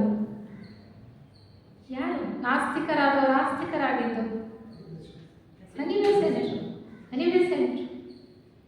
ಅವ್ರು ಹೇಳ್ತಾರೆ, HPB ಅವರು ಒಂದು ಕಡೆ, ಈ ಆತ್ಮಜ್ಞಾನ ಜಗತ್ತಿಗೆ ಆ ಸಮಯದಲ್ಲಿ ಸಿಕ್ಕಿರಲಿಲ್ಲ ಅಂದರೆ ಆಗಿನ ಪ್ರಪಂಚದಲ್ಲಿ ಇದ್ದಂತಹ ಅರ್ಧಕ್ಕಿಂತ ಹೆಚ್ಚು ಜನ ನಾಸ್ತಿಕರಾಗ್ತಾ ಇದ್ರಂತೆ. ಅರ್ಧಕ್ಕಿಂತ ಹೆಚ್ಚು ಜನ ನಾಸ್ತಿಕರಾಗ್ತಾ ಇದ್ರಂತೆ. ಅದಕ್ಕೆ ಒಳ್ಳೆ ಉದಾಹರಣೆ ಅನಿ ಬೆಸೆಂಟ್ರೆ. ಎಂತಹ ಸಂಸ್ಕಾರ ಇದ್ದಂಥವರು, ಸರಿಯಾದ ಒಂದು ಮಾರ್ಗದರ್ಶನ ಅವರಿಗೆ ಸಿಕ್ಕಲಿಲ್ಲ. ಅವ್ರು ಎಷ್ಟು ಹುಡುಕ್ತಾ ಇದ್ರು. ಸಮಾಜ ಸೇವಾ ಕಾರ್ಯಗಳಲ್ಲಿ ಅವರನ್ನು ತೊಡಗಿಸ್ಕೊಂಡಿದ್ರು. ಸತ್ಯಕ್ಕಾಗಿ ಹೋರಾಟ ಮಾಡ್ತಾ ಇದ್ರು, ನ್ಯಾಯಕ್ಕಾಗಿ ದುಡಿತಾ ಇದ್ರು, ಸತ್ಯವನ್ನು ಹಿಂಬಾಲಿಸಿ ಹೊರಟಿದ್ದಂಥವರು. ಅವ್ರಿಗೂ ಕೂಡ ಜ್ಞಾನ ಸಿಗಬೇಕು ಅಂದರೆ ಎಷ್ಟೋ ವರ್ಷಗಳಾಯಿತು. ಆ ಸೀಕ್ರೆಟ್ ಡಾಕ್ಟ್ರಿನ್ ಓದಿದ ನಂತರನೇ ಅವರು ನಾಸ್ತಿಕರಾದಂಥವರು ಆಸ್ತಿಕರಾದರು, ಥಿಯೋಸಾಫಿಕಲ್ ಸೊಸೈಟಿ ಸದಸ್ಯರಾದರು. ಮುಂದೆ HPB ಅವರ ನಂತರ ಬಹಳ ಉನ್ನತವಾಗಿ ನಡೆಸ್ಕೊಂಡು ಹೋದಂಥವರು ಅನಿ ಬೆಸೆಂಟ್ ಅವರು, ಮತ್ಯಾರು ಅಲ್ಲ. ಸೀಕ್ರೆಟ್ ಡಾಕ್ಟ್ರಿನ್ ಗ್ರಂಥ ಎಷ್ಟು ಜನಪ್ರಿಯತೆಯನ್ನು ಗಳಿಸ್ಕೊಳ್ತು ಅಂದರೆ, ಬುದ್ಧಿವಂತ ಜೀವಿಗಳ ಜೊತೆ ಉದಾಹರಣೆ ಏನಪ್ಪ ಅಂದರೆ, ಅತ್ಯಂತ ಜನಪ್ರಿಯರಾಗಿದ್ದಂತಹ ವಿಜ್ಞಾನಿಗಳು ಕೂಡ ಆ ಸೀಕ್ರೆಟ್ ಡಾಕ್ಟ್ರಿನ್ ಗ್ರಂಥವನ್ನು ತಮ್ಮ ಮೇಜಿನ ಮೇಲೆ ಇಟ್ಕೊಳ್ತಾ ಇದ್ರು. ಉದಾಹರಣೆಗೆ ಯಾರು? ಐನ್ಸ್ಟೀನ್ ಅವರು. ತಮಗೆ ಏನೋ ಗೊಂದಲವಾದಾಗ, ತಮ್ಮ ಪ್ರಯೋಗಗಳಲ್ಲಿ ಆಗಲಿ ಅವರು ಏನು ಫಲಿತಾಂಶವನ್ನು ಕಂಡುಕೊಳ್ಳೋದು ಕಷ್ಟವಾದಾಗ, ಅವರ ಮನಸ್ಸು ಗೊಂದಲಕ್ಕೊಳಗಾದಾಗ ಆ ಗ್ರಂಥವನ್ನು ಓದ್ತಾ ಇದ್ರಂತೆ. ಅದನ್ನು ಯಾವಾಗಲೂ ಅವರು ತಮ್ಮ ಮೇಜಿನ ಮೇಲೆ ಇಟ್ಕೊಳ್ತಿದ್ರಂತೆ. ಇದೇ ರೀತಿ ಎಷ್ಟೋ ಜನ ವಿಜ್ಞಾನಿಗಳು, ತತ್ವಶಾಸ್ತ್ರಜ್ಞರು ಕೂಡ ಆ ಗ್ರಂಥವನ್ನು ಓದಿದ್ದಾರೆ. ಮಹಾತ್ಮ ಗಾಂಧೀಜಿಯವರು ಕೂಡ ಅದನ್ನು ಓದಿ ಅದರ ಬಗ್ಗೆ ಒಳ್ಳೆಯ ಅಭಿಪ್ರಾಯವನ್ನು ಕೊಟ್ಟಿದ್ದಂಥದ್ದು. ಇಂತಹ ಮೇರು ಗ್ರಂಥವನ್ನು ಕೊಟ್ಟಂಥದ್ದು ನಮ್ಮ HB ಬ್ಲವಾಟ್ಸ್ಕಿ ಅವರು, ಈ ಸಂಸ್ಥೆಯ ಸ್ಥಾಪಕರಾದಂಥವರು. ಅವರು ಹೇಳಿದ್ರು, ಕೀಪ್ ದ ಚೈನ್ ಅನ್ಬ್ರೋಕನ್. ಅಂದರೆ ಏನು? ಯಾವ ಸರಪಳಿ? ಮಾನವ ಸರಪಳಿ, ಈ ಒಂದು ವಿಕಾಸದ ಸರಪಳಿ. ಈ ವಿಕಾಸದ ಸರಪಳಿ ಒಂದು ಇನ್ನೊಂದು ಜೀವ ವರ್ಗದ ಜೊತೆಗೆ ಬೆಸೆದುಕೊಂಡಿರ್ತಕ್ಕಂಥದ್ದು. ಬರೀ ಮಾನವರಷ್ಟೇ ಅಲ್ಲ. ಈ ವಿಕಾಸ ಯೋಜನೆಯಲ್ಲಿ, ಪರಮಾತ್ಮನ ವಿಕಾಸ ಯೋಜನೆಯಲ್ಲಿ ಮನುಷ್ಯರು ಮಾತ್ರ ಇಲ್ಲ ಭೂಮಿಯ ಮೇಲೆ. ನಾವು ಮಾತ್ರ ಇದ್ದೇವಾ? ಸಸ್ಯಗಳಿವೆ, ಪ್ರಾಣಿಗಳಿವೆ, ಖನಿಜಗಳಿವೆ, ಇನ್ನು ಭೂತ ವರ್ಗಗಳಲ್ಲಿ ವಿಕಾಸವನ್ನು ಹೊಂದುತ್ತಾ ಇರತಕ್ಕಂತಹ ಜೀವಿಗಳಿವೆ. ಈ ಒಂದು ಸರಪಳಿ ಇದೆಯಲ್ಲ, ಯಾಕೆಂದರೆ ಮುಂದುವರೆದಿರ್ತಕ್ಕಂತಹ ವರ್ಗ ಅದರ ಹಿಂದೆ ಇರ್ತಕ್ಕಂತಹ ವರ್ಗದ ವಿಕಾಸಕ್ಕೆ ಅನುಗುಣವಾಗಿ ಕೆಲಸ ಮಾಡಬೇಕು. ಅವರನ್ನು ಕೈ ಹಿಡ್ಕೊಂಡು ಮುಂದೆ ನಡೆಸ್ಕೊಂತ ಹೋಗಬೇಕು. ಇದು ಹೇಗೆ ಅಂದರೆ ಒಂದು ಸರಪಳಿ, ಒಬ್ಬರು ಇನ್ನೊಬ್ರು ಕೈ ಹಿಡ್ಕೊಂಡು ಮುಂದುವರಿತಕ್ಕಂತಹ ಸರಪಳಿ. ಒಂದು ಜೀವವರ್ಗ ಇನ್ನೊಂದು ಜೀವವರ್ಗದ ವಿಕಾಸಕ್ಕೆ ಅನುವು ಮಾಡಿಕೊಡ್ತಾ, ಸಹಾಯ ಮಾಡ್ತಾ, ಅದರ ಕೈ ಹಿಡಿದು ನಡೆಸ್ತಕ್ಕಂತಹ ಒಂದು ಜವಾಬ್ದಾರಿ ನಮಗಿದೆ. ಆದರೆ ನಾವೇನು ಮಾಡ್ತಾ ಇದ್ದೀವಿ? ಈಗ ಇರೋ ಗಿಡ ಮರ ಎಲ್ಲ ಕಡ್ದು ಹಾಕ್ತಾ ಇದ್ದೀವಿ. ಮನುಷ್ಯನ ಸ್ವಾರ್ಥತೆ ಉತ್ತುಂಗಕ್ಕೇರಿದೆ. ಎಷ್ಟು ಕಟ್ಟಡಗಳನ್ನು ಕಟ್ತಾ ಇದ್ದೀವಿ. ಅದನ್ನು ನಾವು, ಅದರ ಫಲವನ್ನು ನಾವು ಅನುಭವಿಸಲೇಬೇಕು. ಅನುಭವಿಸದೇ ವಿಧಿ ಇಲ್ಲ. ಅದಕ್ಕೆ ಇಷ್ಟೊಂದು ಪ್ರಕೃತಿಯ ವಿಕೋಪಗಳನ್ನು ನಾವು ಇತ್ತೀಚಿನ ದಿನಗಳಲ್ಲಿ ನೋಡ್ತಾ ಇರ್ತಕ್ಕಂಥದ್ದು. ಈಗಲೂ ಮನುಷ್ಯ ಎಚ್ಚೆತ್ತುಕೊಳ್ಳಲಿಲ್ಲ ಅಂದರೆ, ಜಾಗೃತನಾಗಲಿಲ್ಲ ಅಂತಂದರೆ ನಮ್ಮ ಅವನತಿಗೆ ನಾವೇ ಕಾರಣರಾಗ್ತೇವೆ. ಮತ್ಯಾರೂ ಕಾರಣರಲ್ಲ, ನಮ್ಮ ಅವನತಿಗೆ ನಾವೇ ಕಾರಣರಾಗಬೇಕಾಗುತ್ತೆ. ಈ ಒಂದು ವಿಚಾರದಲ್ಲಿ ನಾವು ಎಚ್ಚೆತ್ತುಕೊಳ್ಬೇಕಾಗಿದೆ. HPB ಅವರು ಆತ್ಮಜ್ಞಾನದ ಬೆಳಕನ್ನು ಕೊಟ್ಟರೆ ಪ್ರಪಂಚಕ್ಕೆ, HS ಆಲ್ಕಾಟ್ ಅವರು ಈ ಒಂದು ಸಂಸ್ಥೆಯನ್ನು ಮುನ್ನಡೆಸ್ಕೊಂಡು ಹೋದರು. ಪ್ರಪಂಚಾದ್ಯಂತ ಅವರು ಪ್ರಯಾಣ ಮಾಡಿ 893 ಚಾರ್ಟರ್ಗಳನ್ನು ಕೊಟ್ಟರಂತೆ. ಅಂದರೆ ಅಷ್ಟು ಲಾಡ್ಜ್ಗಳನ್ನು ಪ್ರಾರಂಭ ಮಾಡಿದ್ರು. ಆ ಕಾಲದಲ್ಲಿ ಅಷ್ಟು ಸುಲಭ ಅಲ್ಲ ಒಂದು ಕಡೆಯಿಂದ ಇನ್ನೊಂದು ಕಡೆ ಹೋಗಬೇಕು ಅಂದರೆ ಎಷ್ಟೋ ಕಷ್ಟ ಇತ್ತು, ಎಷ್ಟೋ ತಿಂಗಳ ಕಾಲ ಬೇಕಾಗಿತ್ತು. ಇಲ್ಲೂ ಕೂಡ ಅವರನ್ನು ನೋಡಿರ್ತಕ್ಕಂಥವ್ರು ಇದ್ದಾರೆ. ಈಗಲೂ ಕೂಡ ಬಹಳ ಹಿರಿಯರಿರ್ಬೋದು. ನಮ್ಮ ಬಳ್ಳಾರಿ ಲಾಡ್ಜ್ ಪ್ರಾರಂಭ ಆಗಿರೋದಿರ್ಬೋದು, ನಮ್ಮ ಬೆಂಗಳೂರು ಸಿಟಿ ಲಾಡ್ಜ್ ಪ್ರಾರಂಭ ಆಗಿರೋದಿರ್ಬೋದು. ನಮ್ಮ ಬೆಂಗಳೂರು ಸಿಟಿ ಲಾಡ್ಜ್ ಯಾವಾಗ ಪ್ರಾರಂಭ ಆಗಿದ್ದು ಅಂದರೆ 1886ರಲ್ಲೇ ಪ್ರಾರಂಭ ಆಯಿತು.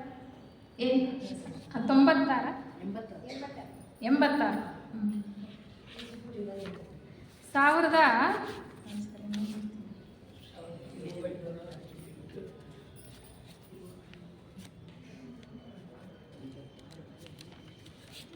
ಯಾವಾಗ ಪ್ರಾರಂಭ ಆಗಿದ್ದು ನೋಡಿ, 1886ರಲ್ಲೇ ಪ್ರಾರಂಭ ಆಯಿತು. 1882ರಲ್ಲಿ ಅಂತಾರಾಷ್ಟ್ರೀಯ ಕಚೇರಿ ಅಡಿಯಾರ್ನಲ್ಲಿ ಪ್ರಾರಂಭ ಆಯಿತು. ನಮ್ಮ ಬೆಂಗಳೂರು ಸಿಟಿ ಲಾಡ್ಜ್ ಕರ್ನಾಟಕದಲ್ಲಿ ಮೊಟ್ಟ ಮೊದಲು ಪ್ರಾರಂಭ ಆದಂಥದ್ದು ಜುಲೈ 21ನೇ ತಾರೀಕು 1886ರಲ್ಲಿ ಪ್ರಾರಂಭ ಆದಂಥದ್ದು. ಇಂಡಿಯನ್ ಸೆಕ್ಷನ್ ವಾರಣಾಸಿಯಲ್ಲಿ ಪ್ರಾರಂಭ ಆದಂಥದ್ದು 1890ರಲ್ಲೇ, ಶತಮಾನದ ಹಿಂದೆಯೇ ಪ್ರಾರಂಭ ಆದಂಥದ್ದು. ಹೀಗೆ ಪ್ರಪಂಚಾದ್ಯಂತ 50ಕ್ಕೂ ಹೆಚ್ಚಿನ ಸೆಕ್ಷನ್ಗಳಿವೆ. ಇಂಡಿಯನ್ ಸೆಕ್ಷನ್ ಹೇಗಿದೆಯೋ ಹಾಗೆ ಬೇರೆ ಬೇರೆ ದೇಶಗಳಲ್ಲಿ ಇದೆ. 1910ರಲ್ಲಿ KTF ಪ್ರಾರಂಭ ಆಗಿದ್ದು ಅಂತ ಹೇಳ್ತಾರೆ. ಕರ್ನಾಟಕ ಥಿಯೋಸಾಫಿಕಲ್ ಫೆಡರೇಷನ್ ಪ್ರಾರಂಭ ಆಗಿದ್ದು 1910ರಲ್ಲಿ.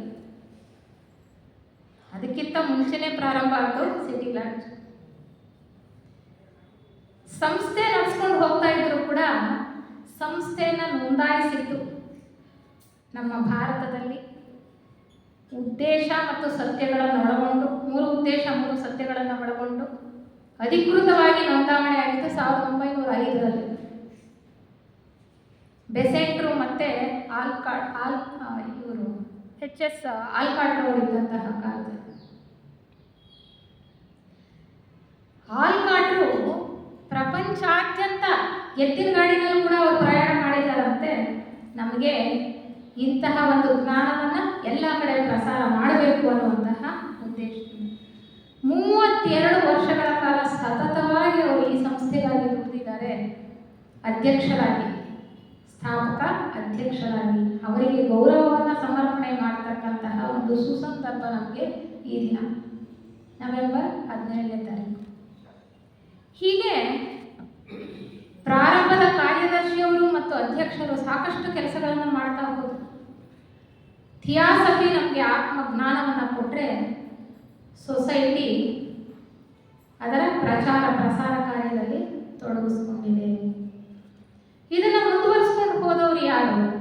ಅನಿ ಬೆಸೆಂಟ್ರು ಮತ್ತು ಲೆಡ್ಬಿಲ್ಡ್ರವರು ನಮ್ಮ ಥಿಯಾಸಫಿ ಸಾಹಿತ್ಯಕ್ಕೆ ಸಾಕಷ್ಟು ಕೊಡುಗೆಯನ್ನು ಕೊಟ್ಟಿದ್ದಾರೆ. ಅವರಿಗೆ ಯೋಗ ದೃಷ್ಟಿ ಇತ್ತು, ಅನಿ ಬೆಸೆಂಟ್ರಿಗೂ ಕೂಡ. ಆಲ್ಕಾಟ್ರ ನಂತರ 2ನೇ ಅಂತಾರಾಷ್ಟ್ರೀಯ ಅಧ್ಯಕ್ಷರಾಗಿ ಅಧಿಕಾರವನ್ನು ವಹಿಸಿಕೊಂಡವರು ಅನಿ ಬೆಸೆಂಟ್. ಅವರನ್ನು ಸೂಚಿಸಿದ್ದು ಆಲ್ಕಾಟ್ರೆ. ಅಷ್ಟು ಸಾಮರ್ಥ್ಯ ಇತ್ತು ಅವರು. ಲಂಡನ್ ಅವರು, ಬ್ರಿಟಿಷರು ಭಾರತವನ್ನು ಆಳ್ತಾ ಇದ್ದಂತಹ ಕಾಲ, ನಮ್ಮನ್ನು ಅಡಿಯಾಳಾಗಿ ಮಾಡಿಕೊಂಡಿದ್ರು. ಆದರೆ ಅನಿ ಬೆಸೆಂಟ್ರು ಭಾರತಕ್ಕೆ ಬಂದು ನಮಗೋಸ್ಕರ ಹೋರಾಟ ನಡೆಸಿದಂಥವ್ರು, ನಮ್ಮ ಸಂಸ್ಕೃತಿಯನ್ನು ಓದಿ ಅರ್ಥ ಮಾಡ್ಕೊಂಡಂಥವ್ರು, ನಮ್ಮ ಭಗವದ್ಗೀತೆಗೆ ಭಾಷ್ಯವನ್ನು ಬರೆದಂಥವರು, ಹಿಂದೂ ಸಂಸ್ಕೃತಿಯ ಪುನರುತ್ಥಾನಕ್ಕಾಗಿ ಶ್ರಮಿಸಿದಂಥವರು, ನಮಗೆ ಸ್ವಾತಂತ್ರ್ಯವನ್ನು ತಂದುಕೊಡೋದಕ್ಕೂ ಕೂಡ ಸಾಕಷ್ಟು ಅವರು ರಾಜಕೀಯ ಕ್ಷೇತ್ರದಲ್ಲೂ ಕೂಡ ಕೆಲಸ ಮಾಡಿದಂಥವರು, ಥಿಯೋಸಾಫಿಕಲ್ ಸೊಸೈಟಿಯನ್ನು ಬಹಳ ಸಮರ್ಥವಾಗಿ ಮುನ್ನಡೆಸ್ಕೊಂಡು ಹೋದಂಥವ್ರು. ಅವರ ಕಾಲದಲ್ಲಿ ಅನೇಕ ಚಟುವಟಿಕೆಗಳು, ಅನೇಕ ಅಭಿವೃದ್ಧಿ ಕಾರ್ಯಗಳು ನಡೀತಾ ಹೋಯಿತು. JK ಅವರನ್ನು ಗುರುತಿಸಿದ್ದೇ ಲೆಡ್ಬಿಲ್ಡ್ರವರು ಮೊದಲಿಗೆ, ನಂತರ ಅನಿ ಬೆಸೆಂಟ್ರವರು. ಅವರು ದತ್ತು ತಗೊಳ್ತಾರೆ JK ಅವರನ್ನು, ವಿಶ್ವಗುರು ಅಂತ ಅವರನ್ನು ಗುರುತಿಸಲಿ ಅನ್ನುವಂತಹ ಒಂದು ಆಶಯ ಅವರಿಗಿತ್ತು. ಆದರೆ JK ಅವರು ಆ ಪಟ್ಟವನ್ನು ಧರಿಸಲಿಲ್ಲ. ಆದರೆ ವಿಶ್ವಕ್ಕೆ ಬೇಕಾದಂತಹ ಜ್ಞಾನವನ್ನು ಗುರುವಿಗೆ ಇಂತ ಹೆಚ್ಚಾಗಿ ನಮಗೆ ಕೊಟ್ಟು ಹೋಗಿದ್ದಾರೆ. ಅನಿ ಬೆಸೆಂಟ್ರ ಕಾಲದಲ್ಲೇ ಒಂದು ಸೇವಾ ವಿಭಾಗ ಕೂಡ ಪ್ರಾರಂಭ ಆಯಿತು. ನೊಂದ ಜೀವಿಗಳಿಗಾಗಿ ಪ್ರೇಮ ಜೀವಿಗಳ ಸಂಘಟನೆ, ಥಿಯೋಸಾಫಿಕಲ್ ಆರ್ಡರ್ ಆಫ್ ಸರ್ವಿಸ್, ಅದನ್ನು ಕೂಡ ಪ್ರಾರಂಭ ಮಾಡಿದ್ದು 1908ರಲ್ಲಿ. 1907ರಲ್ಲಿ ಅವರು ಅಧ್ಯಕ್ಷ ಸ್ಥಾನವನ್ನು ಸ್ವೀಕರಿಸ್ತಾರೆ. 1908ರಲ್ಲೇ ಅವರು ಸೇವಾ ವಿಭಾಗವನ್ನು ಅವರು ಪ್ರಾರಂಭ ಮಾಡ್ತಾರೆ. ಜ್ಞಾನ ಎಷ್ಟು ಮುಖ್ಯನೋ ಮನುಷ್ಯನಿಗೆ, ಆತ ಸೇವೆ ಮಾಡತಕ್ಕಂಥದ್ದು ಕೂಡ ಅಷ್ಟೇ ಮುಖ್ಯ. ನಾವು ಬಂದು ಬರೀ ಜ್ಞಾನಾರ್ಜನೆ ಮಾಡ್ಕೊಂಡು ಹೋಗ್ತಾ ಇದ್ರೆ, ನಮ್ಮ ಉದ್ಧಾರ ನೋಡ್ಕೊಳ್ತಾ ಇದ್ರೆ ಅಲ್ಲ, ನಾವು ಬಳಸಿರ್ತಕ್ಕಂತಹ ಜ್ಞಾನ ಪ್ರಪಂಚಕ್ಕೆಲ್ಲ ಪ್ರಸಾರ ಮಾಡ್ತಕ್ಕಂಥದ್ದು ಬಹಳ ಉತ್ತಮವಾದ ಕಾರ್ಯ. ಆದರೂ ಕೂಡ ನಮ್ಮನ್ನು ನಾವು ಸೇವಾ ಕಾರ್ಯದಲ್ಲಿ ತೊಡಗಿಸ್ಕೊಳ್ಬೇಕು. ಬೇರೆ ರೀತಿಯ ಸೇವಾ ಕಾರ್ಯಗಳು ಕೂಡ, ಜ್ಞಾನ ಪ್ರಸಾರ, ಜ್ಞಾನದಾನವೂ ಕೂಡ ಬಹಳ ಒಂದು ಸೇವೆನೇ. ಆದರೆ ಸಂಕಷ್ಟದಲ್ಲಿರುವವರಿಗೆ, ಕಷ್ಟದಲ್ಲಿರುವವರಿಗೆ, ನೊಂದ ಜೀವಿಗಳಿಗೆ ಬೇಕಾದಂತಹ ಸಹಾಯವನ್ನು ಕೊಡ್ತಕ್ಕಂತಹ ಉದಾರ ಮನಸ್ತತ್ವವನ್ನು ನಾವು ಬೆಳೆಸ್ಕೊಳ್ಬೇಕಾದ್ದು ಬಹಳ ಮುಖ್ಯ. ಅದಕ್ಕೆ ಅವರು ಒಂದು ಥಿಯೋಸಾಫಿಕಲ್ ಆರ್ಡರ್ ಆಫ್ ಸರ್ವಿಸ್ ಅನ್ನು ಪ್ರಾರಂಭ ಮಾಡಿದ್ರು. ಅದೊಂದೇ ಅಲ್ಲ, 1925ರಲ್ಲಿ ಭಾರತ ಸಮಾಜ ಪೂಜೆಯನ್ನು ಕೂಡ ಅವರು ಪ್ರಪ್ರಥಮ ಬಾರಿಗೆ ಪ್ರಾರಂಭ ಮಾಡ್ತಾರೆ. ಏಕೆಂದರೆ ಭಾರತದಲ್ಲಿ ಬಹಳಷ್ಟು ಮಂದಿ ಸಂಪ್ರದಾಯಸ್ಥರು ಪೂಜೆಯ ಪುನಸ್ಕಾರಗಳಲ್ಲಿ ಅವರನ್ನು ತೊಡಗಿಸ್ಕೊಂಡಿದ್ದಂಥವ್ರು, ಆದರೆ ಅದರ ಒಳ ಅರ್ಥ ತಿಳ್ಕೊಳ್ಳದೆ ಇರ್ತಂಥವ್ರು. ಏಕೆಂದರೆ ಅಲ್ಲಿ ತಿಳಿಸಿ ಹೇಳ್ತಕ್ಕಂಥ ಜನ ಇರಲಿಲ್ಲ. ಇದ್ರೂ ಅವ್ರ ಸ್ವಾರ್ಥಕ್ಕೋಸ್ಕರ ಕೆಲಸ ಮಾಡ್ಕೊಳ್ತಕ್ಕಂತಹ ಮನೋಭಾವ ಅವ್ರಿಗಿತ್ತು. ಬೇರೆಯವರನ್ನ ಸುಲಿಗೆ ಮಾಡಿ ತನ್ನನ್ನ ಸೌಖ್ಯವನ್ನು ನೋಡ್ಕೊಳ್ತಕ್ಕಂತಹ ಒಂದು ಪ್ರವೃತ್ತಿ ಇತ್ತು. ವೇದ ಮಂತ್ರಗಳನ್ನು, ಪುರುಷ ಸೂಕ್ತಿಗಳಲ್ಲಿ ಕೊಟ್ಟಿರ್ತಕ್ಕಂತಹ ಮಂತ್ರಗಳನ್ನು ಬಹಳ ಸಮಂಜಸವಾಗಿ ಕ್ರೋಢೀಕರಿಸಿ ಮಹಾದೇವ ಶಾಸ್ತ್ರಿಗಳ ಮುಖಾಂತರ ಆ ಒಂದು ಪೂಜೆಯನ್ನು ಪ್ರಾರಂಭ ಮಾಡ್ತಾರೆ. ಯಾರ ಹತ್ರ ಮಾಡಿಸ್ತಾರೆ? ಮೊಟ್ಟ ಮೊದಲನೇ ಬಾರಿಗೆ ಜೆ ಕೃಷ್ಣಮೂರ್ತಿಯವರ ಹತ್ರ ಮಾಡಿಸ್ತಾರೆ. ಜೆ ಕೃಷ್ಣಮೂರ್ತಿಯವರ ಹತ್ರ ಪೂಜೆ ಪ್ರಾರಂಭ ಮಾಡಿ ಮೊಟ್ಟ ಮೊದಲಿಗೆ ಆ ಪೂಜೆ ಮಾಡಿದಾಗ ಪ್ರಕೃತಿಯಲ್ಲಿ ಆದಂತಹ ಬದಲಾವಣೆಗಳನ್ನು ಯೋಗ ದೃಷ್ಟಿಯಿಂದ ಲೆಡ್ಬಿಟ್ರವರು ನೋಡ್ತಾರೆ ಕಣ್ಣಾರ. ಎಂತಹ ಆ ದೈವಿ ಶಕ್ತಿಗಳು, ಮಹಾತ್ಮರ ಅನುಗ್ರಹ ಶಕ್ತಿ ಮೇಲಿಂದ ಹರಿದು ಬರ್ತಾ ಇತ್ತು ಪ್ರಪಂಚದ ಒಳಿತಿಗಾಗಿ. ಆ ವೇದ ಮಂತ್ರಗಳ ಪಠನೆ, ಸರಿಯಾದ ಉಚ್ಚಾರಣೆ, ಸರಿಯಾದ ಒಂದು ಮನೋಭಾವದಲ್ಲಿ ಮಾಡ್ತಾ ಇದ್ದಂಥ ಸ್ಥಿತಿಯಲ್ಲಿ ಎಂತಹ ಪರಿವರ್ತನೆ ಪ್ರಪಂಚದಲ್ಲಿ ಆಗೋದಕ್ಕೆ ಸಾಧ್ಯ ಅನ್ನೋದನ್ನು, ಅದಕ್ಕೆ ಹೇಳೋದು ಬಹುಮುಖ ಪ್ರತಿಭೆ. ಅನಿ ಬೆಸೆಂಟ್ ಡೈಮಂಡ್ ಸೋಲ್ ಅಂತ ಹೇಳ್ತಾ ಇದ್ರು. ಎಷ್ಟು ಹೊಳಿತಾ ಇತ್ತು ಅಂದರೆ ಎಲ್ಲ ಮುಖಗಳಲ್ಲಿ ನೀವು ಎಲ್ಲಿ ಏನು ಒಂದು ಕೆತ್ತಿ ಅಲ್ಲೂ ಕೂಡ ಆ ಹೊಳಪನ್ನು ಸೂಸ್ತಾ ಇತ್ತು, ವಜ್ರದ ಹಾಗೆ. ಆ ರೀತಿ ಕೆಲಸ ಮಾಡ್ತಾರೆ ಅವರು ಎಲ್ಲ ಕ್ಷೇತ್ರಗಳಲ್ಲೂ ಕೂಡ. ಅಷ್ಟೆಲ್ಲ ಕೆಲಸ ಮಾಡ್ತಾರೆ.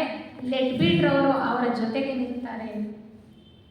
ಎಷ್ಟು ಪ್ರಯೋಗಗಳನ್ನು ಮಾಡ್ತಾರೆ ಗುಪ್ತ ವಿಜ್ಞಾನದಲ್ಲಿ, ಗುಪ್ತ ರಸಾಯನ ಶಾಸ್ತ್ರದಲ್ಲಿ, ಅಕಲ್ಟ್ ಸೈನ್ಸ್ ಅಂತ ಹೇಳ್ತಾರೆ. ಅಲ್ಲಿ ಅನೇಕ ಪ್ರಯೋಗಗಳನ್ನು ಮಾಡಿ ಅಣುಗಳು, ಪರಮಾಣುಗಳು, ಅವುಗಳನ್ನು ನೋಡಿದ್ರೆ ಏನಿದೆ, ಅದಕ್ಕೂ ಇಂಥ ಸೂಕ್ಷ್ಮವಾಗಿರ್ತಕ್ಕಂಥ ಪ್ರಕೃತಿ ಏನಿದೆ, ಎಲ್ಲಿ ಏನು ಪ್ರಕೃತಿಯಲ್ಲಿ ಅಡಗಿದೆ ಅಂತಕ್ಕಂಥ ಸತ್ಯಗಳನ್ನು ತಿಳ್ಕೊಂಡು ನಮಗೆ ತಿಳಿಸ್ತಾ ಬಂದರು. ಪ್ರಸ್ತುತ ನಮಗೆ ಸಿಕ್ಕಿರ್ತಕ್ಕಂತಹ ಥಿಯಾಸಫಿ ವಾಂಗ್ಮಯದಲ್ಲಿ, ಸಾಹಿತ್ಯದಲ್ಲಿ ಹೆಚ್ಚು ಕೊಡುಗೆ ಇರತಕ್ಕಂಥದ್ದೇ ನಮ್ಮ ಅನಿ ಬೆಸೆಂಟ್ರದು ಮತ್ತು ಲೆಡ್ಬಿಟ್ರವರು. ಯಾಕೆಂದರೆ ಸೀಕ್ರೆಟ್ ಡಾಕ್ಟ್ರನ್ನು ಓದಿ ಅರಗಿಸ್ಕೊಳ್ತಕ್ಕಂಥ ಶಕ್ತಿ ನಮಗಿಲ್ಲ. ಅಲ್ಲಿರ್ತಕ್ಕಂತಹ ವಿಚಾರವನ್ನೇ, ಅವರ ಯೋಗ ದೃಷ್ಟಿಯಲ್ಲಿ ಕಂಡುಕೊಂಡಂತಹ ಸತ್ಯಗಳನ್ನೇ ಬಹಳ ಸರಳವಾಗಿ ಜನರಿಗೆ ತಿಳಿಸ್ತಕ್ಕಂಥ ಪ್ರಯತ್ನ ಮಾಡಿದವರು ಲೆಡ್ಬಿಟ್ರವರು ಮತ್ತು ಅನಿ ಬೆಸೆಂಟ್. ಹೀಗೆ ಈ ಸೊಸೈಟಿಯನ್ನು ಮುನ್ನಡೆಸ್ಕೊಳ್ತಾ ಬರ್ತಾ ಎಷ್ಟು ಜನ ಎಷ್ಟು ಕೊಡುಗೆಯನ್ನು ನೀಡಿದ್ದಾರೆ ಈ ಒಂದು ಸಂಸ್ಥೆಗೆ ಅನ್ನೋದನ್ನು ನಾವು ನಿಜವಾಗ್ಲೂ ಜ್ಞಾಪಕ ಮಾಡಿಕೊಳ್ಬೇಕಾಗುತ್ತೆ. ಬೆಸೆಂಟ್ರ ನಂತರ ಬಂದವರೇ ಒಂದು ಅಧ್ಯಕ್ಷ ಸ್ಥಾನಕ್ಕೆ ಅರುಣ್ ಟೇಲರ್ ಅವರು ಕೂಡ ಲಂಡನ್ ಅವರು. ಅವರು ಬೆಸೆಂಟ್ರ ಒಂದು ಭಾಷಣವನ್ನು ಕೇಳಿ ಅವರ ಸಾಂಗತ್ಯಕ್ಕೆ ಬಂದಾಗ ಪ್ರತಿಯೊಂದನ್ನು ತೊರೆದು, ಮನೆಯನ್ನು ತೊರೆದು, ನೀವೆಲ್ಲಿಗೆ ಹೋದರೆ ನಾನು ಅಲ್ಲಿಗೆ ಬರ್ತೀನಿ, ನೀವೆಲ್ಲಿದ್ದರೆ ನಾನು ಅಲ್ಲಿರ್ತೀನಿ, ನಿಮ್ಮ ಹಿಂದೆ ನಾನು ಬರ್ತೀನಿ ಅಂತ ಹೊರಟು ಬಂದ್ಬಿಟ್ರಂತ ಭಾರತಕ್ಕೆ. ಅವರೂ ಕೂಡ ಈ ರಾಜಕೀಯದಲ್ಲಿ ಅವರ ಜೊತೆ ಸಹಾಯ ಮಾಡ್ತಾ ಚಳುವಳಿಗಳನ್ನು ಮಾಡೋದು, ಜೊತೆಗೆ ಆಧ್ಯಾತ್ಮ ಪ್ರಚಾರ ಪ್ರಸಾರ ಕಾರ್ಯ, ಅನೇಕ ಕಾರ್ಯಗಳು ಇಂಥದ್ದು ಅಂತ ಹೇಳೋಕ್ಕಾಗಲ್ಲ. ಅನಿ ಬೆಸೆಂಟ್ ಎಷ್ಟು ಶಿಕ್ಷಣ ಸಂಸ್ಥೆಗಳನ್ನು ಪ್ರಾರಂಭ ಮಾಡಿದ್ರು. ಹಿಂದೂ ಒಂದು ಸೆಂಟ್ರಲ್ ಕಾಲೇಜನ್ನು ಪ್ರಾರಂಭ ಮಾಡಿದ್ದೆವು.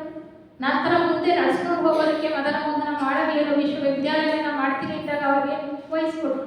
ಹೀಗೆ ಎಷ್ಟು ಇಲ್ಲಿ ನಮ್ಮ ಸುತ್ತಮುತ್ತ ಇರತಕ್ಕಂಥ ಎಷ್ಟು ಸಂಸ್ಥೆಗಳನ್ನು ಅವರೇ ಪ್ರಾರಂಭ ಮಾಡಿರ್ತಕ್ಕಂಥದ್ದು.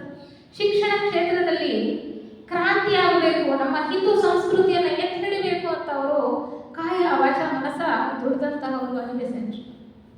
ಅವರ ಒಂದು ಕಾರ್ಯವನ್ನು ಮುಂದುವರಿಸಿಕೊಂಡು ಹೋದವರು ನಂತರ ಬಂದಂತಹ ಅಧ್ಯಕ್ಷರು ಅರುಣ್ ಡೇಲ್ರು.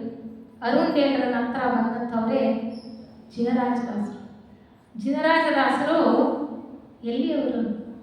ಸಿಲೋನ್ನವರು, ಅಂದರೆ ಶ್ರೀಲಂಕಾದವರು. ಹಿಂದಿನ ಒಂದು ಜನ್ಮದಲ್ಲಿ ಎಡ್ಬಿಟ್ರವರ ತಮ್ಮ ಆಗಿದ್ರಂತೆ. ಅವರನ್ನ ಈ ಜನ್ಮದಲ್ಲಿ ಮಹಾತ್ಮರ ಒಂದು ಸೂಚನೆಯ ಮೇರೆಗೆ ಗುರುತಿಸಿ ಅವರನ್ನ ಸೊಸೈಟಿಯ ಸಾಂಗತ್ಯಕ್ಕೆ ತಂದು ತಯಾರು ಮಾಡಿದವರು ಎಡ್ಬಿಟ್ರು. ಅವರು ಮುಂದೆ ಈ ಸಂಸ್ಥೆಯ ಅಧ್ಯಕ್ಷ ಸ್ಥಾನವನ್ನು ವಹಿಸಿಕೊಳ್ತಾರೆ, ಅಂತಾರಾಷ್ಟ್ರೀಯ ಅಧ್ಯಕ್ಷರು. ಬಹಳ ಪ್ರೇಮಮಯಿ. ಎಲ್ಲರೂ ಅವರನ್ನ ರಾಜ ಅಂತ ಕರೀತಿದ್ರಂತೆ, ಜಿನರಾಜದಾಸರನ್ನ. ಅವರು ಕೊಟ್ಟಿರ್ತಕ್ಕಂತಹ ಒಂದು ಪುಸ್ತಕ ಯಾವುದು? ನಮಗೆಲ್ಲ ದಿನನಿತ್ಯ ಬೇಕಾಗಿರ್ತಕ್ಕಂಥದ್ದು ಬ್ರಹ್ಮ ವಿದ್ಯಾನುಷ್ಠಾನ, ಪ್ರಾಕ್ಟಿಕಲ್ ಥಿಯಾಸಫಿ. ಬ್ರಹ್ಮ ವಿದ್ಯಾನುಷ್ಠಾನ, ಕುಟುಂಬದಲ್ಲಿ ಬ್ರಹ್ಮವಿದ್ಯೆ ಹೇಗೆ, ಮನೆಯಲ್ಲಿ ಬ್ರಹ್ಮವಿದ್ಯೆಯನ್ನು ಹೇಗೆ ನಾವು ಪಾಲಿಸೋದು, ಶಾಲಾ ಕಾಲೇಜುಗಳಲ್ಲಿ ನಾವು ಯಾವ ರೀತಿ ಬೋಧನೆ ಕೊಡಬೇಕು, ವ್ಯವಹಾರದಲ್ಲಿ ನಮ್ಮ ಬ್ರಹ್ಮವಿದ್ಯೆಯನ್ನು ಹೇಗೆ ಉಪಯೋಗಿಸಬೇಕು. ಯಾಕೆಂದ್ರೆ ಅನುಷ್ಠಾನಕ್ಕೆ ಬರದಲೇ ಇರತಕ್ಕಂತಹ ಜ್ಞಾನ ಯಾವುದು ಪ್ರಯೋಜನಕ್ಕೆ ಬರದಲೇ ಇರತಕ್ಕಂಥದ್ದು. ಅನುಷ್ಠಾನಕ್ಕೆ ಬರಬೇಕಾಗಿರೋದು ಬಹಳ ಮುಖ್ಯ ಅನ್ನುವಂತಹ ಉದ್ದೇಶದಿಂದ ಅವರು ಕೊಟ್ಟಂತಹ ಬಹಳಷ್ಟು ಗ್ರಂಥಗಳನ್ನು ಬರೆದಿದ್ದಾರೆ. ಪ್ರಸ್ತುತ ನಾನು ಅದು ಒಂದು ಮಾತ್ರ ಇಲ್ಲಿ ಹೆಸರಿಸೋದಕ್ಕೆ ಇಷ್ಟಪಡ್ತೀನಿ, ಬ್ರಹ್ಮ ವಿದ್ಯಾನುಷ್ಠಾನ. ಆ ರೀತಿ ಕೆಲಸ ಮಾಡಿದಂಥವ್ರು. ಅವರ ನಂತರ ಬಂದಂಥವ್ರು ಯಾರು? ಶ್ರೀರಾಮನವರು. ಇನ್ನೊಂದು ಬಹಳ ಉದಾತ್ತವಾದಂತಹ ವ್ಯಕ್ತಿತ್ವ ನಾವು ಗುರುತಿಸಬೇಕಾಗಿರೋದು ಜಿನರಾಜದಾಸರಲ್ಲಿ. ಅವರು ಅಧ್ಯಕ್ಷರಾಗಿದ್ದಾಗಲೇ ಅವರು ಕೆಳಗಿಳಿದ್ರು ಪದವಿಯಿಂದ, ಯಾರೂ ಇಳಿಸಲಿಲ್ಲ, ಸ್ವತಃ ಇಳಿದು ಬೇರೆಯವರಿಗೆ ಅವಕಾಶ ಮಾಡಿಕೊಟ್ರು. ನಾನು ಮಾತ್ರ ಅಲ್ಲ, ಸಾಮರ್ಥ್ಯ ಇರ್ತಕ್ಕಂಥವ್ರನ್ನ ಗುರುತಿಸಿ ಅವ್ರನ್ನ ಆ ಸ್ಥಾನದಲ್ಲಿ ಕೂರಿಸಿದ್ರು. ಶ್ರೀರಾಮ ಅವರಿನ್ನೂ ಬದುಕಿದ್ದಾಗಲೇ, ಬೇರೆಯವರೆಲ್ಲ ಸತ್ತ ನಂತರ ಇನ್ನೊಬ್ರು ಬಂದಂಥದ್ದು. ಆದರೆ ಇವ್ರು ಮಾತ್ರ ಎಕ್ಸೆಪ್ಷನ್. ಅವರು ಇದ್ದಾಗಲೇ ಅವರ ಅಧಿಕಾರದಿಂದ ಎಳೆದು ಇವರನ್ನ ಗುರುತಿಸಿ ಅವರಿಗೆ ಮಾರ್ಗದರ್ಶನ ಕೊಟ್ಟು ಮುಂದುವರಿಸ್ಕೊಂಡು ಹೋಗ್ಲಿ ಅಂತ ಬಿಟ್ಟವರು ಶ್ರೀರಾಮ್ ಅವ್ರನ್ನ. ಶ್ರೀರಾಮ್ ಅವರು ಬ್ರಾಹ್ಮಣ ಕುಟುಂಬದಿಂದ ಬಂದಂಥವರು, ಎಂತಹ ಸುಸಂಸ್ಕೃತರು. ಅವ್ರನ್ನ ಬ್ರಹ್ಮರ್ಷಿ ಅಂತ ಕರೀತಿದ್ರು. ಅವರು ತಮಿಳುನಾಡಿನ ಮೂಲದಲ್ಲಿ ತಮಿಳುನಾಡಿನವರು. ಅವರು ಥಿಯಾಸಫಿಸ್ ಪತ್ರಿಕೆಯಲ್ಲಿ ವಾಚ್ ಟವರ್ ಅನ್ನೋದರಲ್ಲಿ ಲೇಖನಗಳನ್ನು ಬರೀತಾ ಇದ್ರು. ಬಹಳ ಇತ್ತೀಚಿನವರೆಗೂ ಅವರ ಪುತ್ರಿಯಾದಂತಹ ರಾಧಾ ಬರ್ನಿಯವರವರು ಮುಂದೆ ಅಂತಾರಾಷ್ಟ್ರೀಯ ಅಧ್ಯಕ್ಷರಾಗಿ ಅಧಿಕಾರವನ್ನು ವಹಿಸ್ಕೊಳ್ತಾರೆ. ಅವರು ಕೂಡ ಅದನ್ನು ಮುಂದುವರಿಸ್ಕೊಂಡು ಹೋಗ್ತಾರೆ, ವಾಚ್ ಟವರ್ ಅಂತ. ಅದರಲ್ಲಿ ಲೇಖನಗಳನ್ನು, ಎಂತಹ ಉತ್ತಮವಾದಂತಹ ಲೇಖನಗಳನ್ನು ಬರೀತಾ ಇದ್ರು ಥಿಯಾಸಫಿಸ್ ಪತ್ರಿಕೆಯಲ್ಲಿ. ಎಲ್ಲರೂ ಕೂಡ ಆ ವಿಶ್ವ ಧರ್ಮವನ್ನ, ಸಾರ್ವತ್ರಿಕ ಸಹೋದರ ಭಾವವನ್ನ, ಆ ಸಾರ್ವತ್ರಿಕ ಸಹೋದರ ಭಾವದ ಅಂಕುರವನ್ನ ಮೂಡಿಸೋದಕ್ಕೆ ಪ್ರಯತ್ನ ಪಟ್ಟಂತವ್ರೆ. ಎಲ್ಲರೂ ಕೂಡ, ಪ್ರತಿಯೊಬ್ಬರೂ ಕೂಡ ಈ ಸಂಸ್ಥೆಯನ್ನ ಮುನ್ನಡೆಸ್ಕೊಂಡು ಹೋದಂಥವ್ರು ಪ್ರತಿಯೊಬ್ಬರೂ ಕೂಡ ಆ ನಿಟ್ಟಿನಲ್ಲಿ, ಆ ದಿಕ್ಕಿನಲ್ಲಿ ಕೆಲಸ ಮಾಡ್ತಂತಹವ್ರೆ. ಅವ್ರ ನಂತರ ಬಂದಂಥವ್ರು ಜಾನ್ ಕೋಟ್ಸ್. ಅವರು ಸಾಕಷ್ಟು ಕೆಲಸಗಳನ್ನು ಮಾಡಿದ್ದಾರೆ. ಅವರ ನಂತರ ಬಂದಂಥವರೇ ರಾಧಾ ಬರ್ನಿಯರವರು. ಜಾನ್ ಕೋಟ್ಸ್ ಅವರು ಬಹಳ ಕಡಿಮೆ ಕಾಲಾವಧಿ ಅವರ ಅಧ್ಯಕ್ಷ ಸ್ಥಾನದಲ್ಲಿದ್ದರು. ರಾಧಾ ಬರ್ನಿಯವರವರು ಬಹಳಷ್ಟು ಕಾಲ ಇತ್ತು, ಸುಮಾರು 32-33 ವರ್ಷಗಳು ಅಂದಾಜು ಅವರಿದ್ದಂಥದ್ದು. 32 ವರ್ಷ ಅವರಿದ್ದಂಥದ್ದು. ಸಾಕಷ್ಟು ಸುಧಾರಣೆಗಳನ್ನು ಮಾಡ್ತಾ ಬಂತು. ಮಹಾತ್ಮರ ಸಂದೇಶಗಳನ್ನು ಬಹಳ ವ್ಯವಸ್ಥಿತವಾಗಿ ಮುಟ್ಟಿಸ್ತಕ್ಕಂತಹ ಒಂದು ಕೆಲಸ. ವಾಚ್ ಟವರ್ ಅವರ ತಂದೆಯವರು ಪ್ರಾರಂಭ ಮಾಡಿದಂತಹ ಕೆಲಸವನ್ನು ಮುಂದುವರಿಸಿಕೊಂಡು ಹೋದಂತಹ ಕೆಲಸ. ಪ್ರಾಣಿ ಹಿಂಸೆ ಮಾಡಬಾರದು ಅಂತಕ್ಕಂಥ ಉದ್ದೇಶದಿಂದ ಯಾವಾಗಲೂ ಅಡಿಯಾರ್ನಲ್ಲಿ ಅಲ್ಲಿ ಒಂದು ಅಂತಾರಾಷ್ಟ್ರೀಯ ಸಮ್ಮೇಳನ ನಡೆದಾಗ ಒಂದು ಸ್ಟಾಲ್ ಇರ್ತಾ ಇತ್ತು. ಪ್ರಾಣಿ ಹಿಂಸೆ ಮಾಡಬಾರದು, ಪ್ರಾಣಿ ಜನ್ಯ ಉತ್ಪನ್ನಗಳನ್ನು ನಾವು ಬಳಸಬಾರದು ಅನ್ನುವಂತಹ ಉದ್ದೇಶದಿಂದ ಆ ಒಂದು ಪ್ರದರ್ಶನವನ್ನು ಇಡ್ತಾ ಇದ್ರು. ಆ ಒಂದು ಕೆಲಸ ಕಾರ್ಯವನ್ನು ನಡೆಸ್ಕೊಂಡು ಹೋಗ್ತಾ ಇದ್ರು. ಎಲ್ಲರೂ ಕೂಡ ಸಾಕಷ್ಟು ಈ ಒಂದು ಸೊಸೈಟಿಗೆ ಸೇವೆಯನ್ನು ಸಲ್ಲಿಸಿದ್ದಾರೆ. ಈ ಒಂದು ಜ್ಞಾನವನ್ನು ಪ್ರಚಾರ ಪ್ರಸಾರ ಮಾಡ್ತಾ ಮುಂದೆ ತಂದಿದ್ದಾರೆ. ಪ್ರಸ್ತುತ ಇರ್ತಕ್ಕಂಥವರೇ ಟಿಂಬಾರ್ಡ್. ನಾನು ಈ ಮುಂಚೆನೇ ಹೇಳಿದೆ, ಥಿಯೋಸಾಫಿಕಲ್ ಸೊಸೈಟಿಗೆ ಮುಖ್ಯವಾಗಿ 3 ಉದ್ದೇಶಗಳು ಮತ್ತು ನಾವು ನಂಬತಕ್ಕಂತಹ 3 ಸತ್ಯಗಳಿವೆ. ಅದು ಯಾವುದು 3 ಉದ್ದೇಶಗಳು ಮತ್ತು 3 ಸತ್ಯಗಳು ಅಂತ ಮತ್ತೊಮ್ಮೆ ನಾವು ನೋಡೋದಾದರೆ, ಕುಲ, ಮತ, ಲಿಂಗ, ಜಾತಿ, ವರ್ಣಗಳ ಭೇದವನ್ನು ಎಣಿಸದೆ ಮಾನವರ ಸಾರ್ವತ್ರಿಕ ಸಹೋದರ ಭಾವದ ಒಂದು ಅಂಕುರವನ್ನು ಏರ್ಪಡಿಸೋದು. ಅದೇ ಬಹಳ ಘನವಾದ ಉದ್ದೇಶ. ವಿಶ್ವಧರ್ಮ, ಮುಂಬರುವ ಎಲ್ಲ ಧರ್ಮಗಳಿಗೂ ಥಿಯೋಸಾಫಿಕಲ್ ಸೊಸೈಟಿ ನಾಂದಿಯನ್ನು ಹಾಡಿದೆ, ಇದು ಪ್ರಾರಂಭ ಮಾಡಿದೆ ಅಂತ ಹೇಳ್ತಾರೆ. ಅದು ಬಹಳ ಮುಖ್ಯ. ಈಗ ನೋಡ್ತಾ ಇದ್ದೀವಿ ನಾವು, ಒಂದು ಮತದವರೆಗೂ ಇನ್ನೊಂದು ಮತದವರೆಗೂ ಎಷ್ಟು ಜಗಳಗಳು, ಅದನ್ನು ರಾಜಕೀಯ ಲಾಭವಾಗಿ ಮಾಡಿಕೊಂಡು ನಮ್ಮ ಸ್ವಾರ್ಥದಿಂದ ಹೇಗೆ ನಾವು ಈ ಮನುಷ್ಯರು ಹೇಗೆ ನಾವು ನಮ್ಮ ಒಂದು ಪರಿಸ್ಥಿತಿಯನ್ನು ಎಷ್ಟು ಹಿಂಸಾತ್ಮಕವಾಗಿ ಮಾಡಿಕೊಂಡಿದ್ದೇವೆ, ಪರಿಸರವನ್ನು ಎಷ್ಟು ಹದಗೆಡಿಸಿದ್ದೇವೆ ಅಂತ ಈ ಒಂದು ತತ್ವವನ್ನು ಎತ್ತಿ ಹಿಡಿಬೇಕಾದ್ದು ಬಹಳ ಮುಖ್ಯವಾಗಿದೆ. ಜೊತೆಗೆ 2ನೆಯ ಉದ್ದೇಶ ತುಲನಾತ್ಮಕ ಮತ, ತತ್ವಶಾಸ್ತ್ರ ಮತ್ತು ವಿಜ್ಞಾನಗಳ ವ್ಯಾಸಂಗಕ್ಕೆ ಪ್ರೋತ್ಸಾಹ ನೀಡೋದು. HPB ಅವರ ಉದ್ದೇಶನೇ ಅದಾಗಿತ್ತು. ನಾನು ಈಗಾಗಲೇ ಹೇಳಿದೆ, ವಿಜ್ಞಾನಕ್ಕೆ ಧರ್ಮದ ತಳಹದಿ, ಧರ್ಮಕ್ಕೆ ವೈಜ್ಞಾನಿಕ ದೃಷ್ಟಿಕೋನ ಕೊಡ್ತಕ್ಕಂಥದ್ದೇ ಅವರ ಒಂದು ಉದ್ದೇಶ ಆಗಿತ್ತು. ಅದಕ್ಕೆ ಈ 3 ಕೂಡ ಸಮನ್ವಯಿಸಿ ಅದರ ವ್ಯಾಸಂಗಕ್ಕೆ ಆತ್ಮಜ್ಞಾನದ ಬೆಳಕನ್ನು ನಾವು ಅರ್ಥ ಮಾಡ್ಕೊಳ್ಳೋದಕ್ಕೆ ಸಹಾಯ ಆಗಲಿ ಎನ್ನುವಂತಹ ಉದ್ದೇಶ 2ನೇ ಉದ್ದೇಶ. 3ನೇದು ಸ್ಪಷ್ಟವಲ್ಲದ ಪ್ರಕೃತಿ ನಿಯಮಗಳನ್ನು ಮತ್ತು ಮಾನವನಲ್ಲಿರುವ ಸೂಕ್ತ ಶಕ್ತಿಗಳನ್ನು ಪರಿಶೋಧಿಸೋದು. ನಾವು ಮುಂದುವರಿಬೇಕು ಅಂದರೆ ಬರೀ ಇಷ್ಟೇ ಮಾಡ್ಕೊಂಡಿದ್ರೆ ಸಾಕಾಗಲ್ಲ. ನಮ್ಮಲ್ಲಿ ಅಪಾರವಾದಂತಹ ಶಕ್ತಿ ಇದೆ. ಆ ದೈವಿ ಕಿಡಿಯ ಒಂದು ಅಂಶ ನಮ್ಮಲ್ಲಿದೆ ಅಲ್ವಾ? ಪರಮಾತ್ಮನ ಒಂದು ಕಿಡಿ ನಮ್ಮಲ್ಲಿದೆ ಅಂದರೆ ಎಲ್ಲ ಶಕ್ತಿ ವಿಶೇಷಗಳು ನಮ್ಮಲ್ಲೂ ಇದೆ. ನಾವು ಪರಮಾತ್ಮನ ಸ್ಥಾನಕ್ಕೆ ಅಥವಾ ಆತನಲ್ಲಿ ಹೋಗಿ ಸೇರೋದಕ್ಕೆ ಎಲ್ಲ ಶಕ್ತಿ ಸಾಮರ್ಥ್ಯಗಳಿದೆ. ಆತನೇ ಹಾಗೆ ಆಗತಕ್ಕಂತಹ ಒಂದು ಗುಣಲಕ್ಷಣಗಳಿದೆ. ಅದನ್ನು ಹೊರತರಬೇಕು. ನಮ್ಮಲ್ಲಿ ಇರ್ತಕ್ಕಂಥ ಶಕ್ತಿ ಸಾಮರ್ಥ್ಯಗಳು ನಮಗೆ ಗೊತ್ತಿಲ್ಲ. ಅದನ್ನು ನಾವು ಪರಿಶೋಧಿಸೋದು ಹೇಗೆ, ನಮ್ಮ ಜೀವನವನ್ನು ಪರಿಶುದ್ಧ ಮಾಡಿಕೊಳ್ಳೋದು, ಜೊತೆಗೆ ಧ್ಯಾನ, ಪತಂಜಲಿಯವರು ಹಾಕೊಟ್ಟಂತಹ ಸೂತ್ರಗಳು, ಬುದ್ಧರ ಬೋಧೆಗಳು, ಅಷ್ಟಾಂಗ ಮಾರ್ಗ, ಅವೆಲ್ಲ ನಾವು ಅನುಸರಿಸಿದ್ರೆ ತಾನೇ ನಾವು ನಮ್ಮ ಪರಿಶುದ್ಧತೆಯನ್ನು ಕಾಯ್ಕೊಂಡು ನಮ್ಮಲ್ಲಿರ್ತಕ್ಕಂಥ ಶಕ್ತಿ ವಿಶೇಷಗಳನ್ನು ಗುರುತಿಸ್ಕೊಳ್ಳೋದಕ್ಕೆ ಸಾಧ್ಯ. ಆ ನಿಟ್ಟಿನಲ್ಲಿ ನಾವು ಕೆಲಸ ಮಾಡಬೇಕಾಗಿದೆ. ವೈಜ್ಞಾನಿಕವಾಗಿ ನಾವು ಅರ್ಥ ಮಾಡ್ಕೊಳ್ಬೇಕಾಗಿದೆ. ಮಹಾತ್ಮರೇ ಹೇಳ್ತಾರೆ, ನಾನು ಹೇಳಿದೆ ಅಂದ್ಬಿಟ್ಟು, ನಾನು ಸಂದೇಶ ಕೊಟ್ಟೆ ಅಂದ್ಬಿಟ್ಟು ನೀನು ಕುರುಡರಾಗಿ ನೀನು ಅದನ್ನು ಅವಲಂಬಿಸಬೇಕಾಗಿಲ್ಲ, ಅದನ್ನು ನೀನು ಫಾಲೋ ಮಾಡಬೇಕಾಗಿಲ್ಲ. ನಿನ್ನ ವಿವೇಚನಾ ಶಕ್ತಿಗೆ ಹೊರೆ ಹಚ್ಚು. ನಿನಗೆ ಪರಮಾತ್ಮ ಸಂಪೂರ್ಣ ಸ್ವಾತಂತ್ರ್ಯವನ್ನು ಕೊಟ್ಟಿದ್ದಾನೆ. ಎಲ್ಲ ಶಕ್ತಿ ವಿಶೇಷಗಳು ನಿನ್ನಲ್ಲಿದೆ. ಬ್ರಹ್ಮ, ವಿಷ್ಣು, ಮಹೇಶ್ವರ 3 ಶಕ್ತಿ ಅಂಶಗಳು ನಿನ್ನಲ್ಲಿದೆ. ನೀನೇ ಪರಿಶೋಧಿಸು ಅನ್ನುವಂತಹ ಸಂದೇಶವನ್ನು ಕೊಡ್ತಾರೆ. ಪ್ರಕೃತಿಯಲ್ಲೂ ಕೂಡ ಸಾಕಷ್ಟು ನಿಯಮಗಳಿದೆ. ಕರ್ಮ ನಿಯಮ, ಪುನರ್ಜನ್ಮ ಸಿದ್ಧಾಂತ ನಿಯಮ, ಪ್ರತಿಯೊಂದು ಕೂಡ ನಾವು ಪರಿಶೋಧನೆ ಮಾಡಿ ನೋಡಿದ್ರೆ, ಆ ಒಳ್ಳೆ ದೃಷ್ಟಿಯಿಂದ ನಾವು ನೋಡಿದ್ರೆ ಕಾಣುತ್ತೆ. ಸಾಮರಸ್ಯತೆ ನಿಯಮ ಹೇಗಿದೆ, ಪ್ರಾಣಿ ಪಕ್ಷಿಗಳು, ಆ ಸಸ್ಯಗಳು ಏನು ಹೇಗೆ ಬದುಕ್ತಾ ಇವೆ, ನಮ್ಮ ಥರ ಬದುಕ್ತಾ ಇದೆಯಾ, ಸ್ವಾರ್ಥಕ್ಕೋಸ್ಕರ ಬದುಕ್ತಾ ಇದೆಯಾ? ಇಲ್ಲ. ಅವುಗಳನ್ನು ನೋಡಿ ನಾವು ಕಲಿಬೇಕಾಗಿದೆ. ಎಷ್ಟೋ ವಿಚಾರಗಳನ್ನು, ಎಷ್ಟೋ ನಿಯಮಗಳಿದೆ ಇಲ್ಲಿ. ಅದಕ್ಕೆ ಅನುಸಾರವಾಗಿ ನಡೆದರೆ ಮಾತ್ರ ನಮ್ಮ ಪ್ರಗತಿ ಸಾಧ್ಯ, ಇಲ್ಲದ್ರೆ ಇಲ್ಲ. ಹಾಗೆ 3 ಸತ್ಯಗಳ ಬಗ್ಗೆ ಹೇಳ್ತಾರೆ. ಯಾವುದದು 3 ಸತ್ಯಗಳು? ಮನುಷ್ಯನ ಆತ್ಮ ಅಮರ. ನಾವು ದೇಹ ಧರಿಸ್ಕೊಂಡು ಇಲ್ಲಿ ಬಂದಿದ್ದೇವೆ, ಆ ಪರಮಾತ್ಮನ ಒಂದು ಅಂಶ, ಉನ್ನತಾತ್ಮನ ಅಂಶ. ಆದರೆ ಯಾವುದು ಶಾಶ್ವತ? ನಮ್ಮ ಒಳಗಡೆ ಇರ್ತಕ್ಕಂಥ ದೈವಿ ಚೈತನ್ಯ ಮಾತ್ರವೇ ಶಾಶ್ವತ. ಅದಕ್ಕೆ ಹೇಳ್ತಾರೆ ಮನುಷ್ಯನ ಆತ್ಮ ಅಮರ. ಅದರ ಬೆಳವಣಿಗೆ, ಅದರ ಭವಿಷ್ಯದ ಬೆಳವಣಿಗೆ ಮತ್ತು ಭವ್ಯತೆಗೆ ಮಿತಿ ಇಲ್ಲ. ಏಕೆಂದರೆ ಇದು ಪರಿಪೂರ್ಣತೆಯನ್ನು ಪಡ್ಕೊಳ್ಬೇಕು. ದೇಹಾತ್ಮ ಸ್ಥಿತಿಯಲ್ಲಿ ಇರ್ತಕ್ಕಂತಹ ಆ ಪರಮಾತ್ಮನ ಒಂದು ಕಿಡಿ ನಮ್ಮಲ್ಲಿ ಬೀಜರೂಪವಾಗಿದೆ ಅಂತ ಅದು ಪರಿಪೂರ್ಣತೆಯನ್ನು ಪಡ್ಕೊಳ್ಬೇಕಾಗಿದೆ. ಅದಕ್ಕೆ ಹೇಳ್ತಾರೆ ಅದರ ಬೆಳವಣಿಗೆ ಮತ್ತು ಭವ್ಯತೆಗೆ ಮಿತಿನೇ ಇಲ್ಲ. ನಮಗೆ ಚೇತನವನ್ನು ನೀಡುವ ತತ್ವವು ನಮ್ಮ ಒಳಗೂ ಹೊರಗೂ ಇದ್ದು ಅದು ಅಮರವಾಗಿದೆ ಮತ್ತು ಅದರ ಸಹಾಯ ಶಾಶ್ವತ. ಅದು ಕೇಳಿಸದು, ಕಾಣಿಸದು ಅಥವಾ ಅದನ್ನು ಆಘ್ರಾಣಿಸಲಾಗದು. ಆದರೆ ಅದನ್ನು ಗ್ರಹಿಸಬೇಕೆಂದು ಯಾರು ಬಯಸುತ್ತಾರೋ ಅವರಿಗೆ ಅದು ಗ್ರಾಹ್ಯ. ಆ ಪರಮಾತ್ಮನ ಚೈತನ್ಯ ನನ್ನ ಒಳಗಡೆ ಇದೆ ಅಂತಕ್ಕಂಥದ್ದು ನಮಗೆ ಅರಿವಾಗಿದೆಯಾ? ಇದೆ, ಅದು ಎಂದೆಂದೂ ಇದೆ.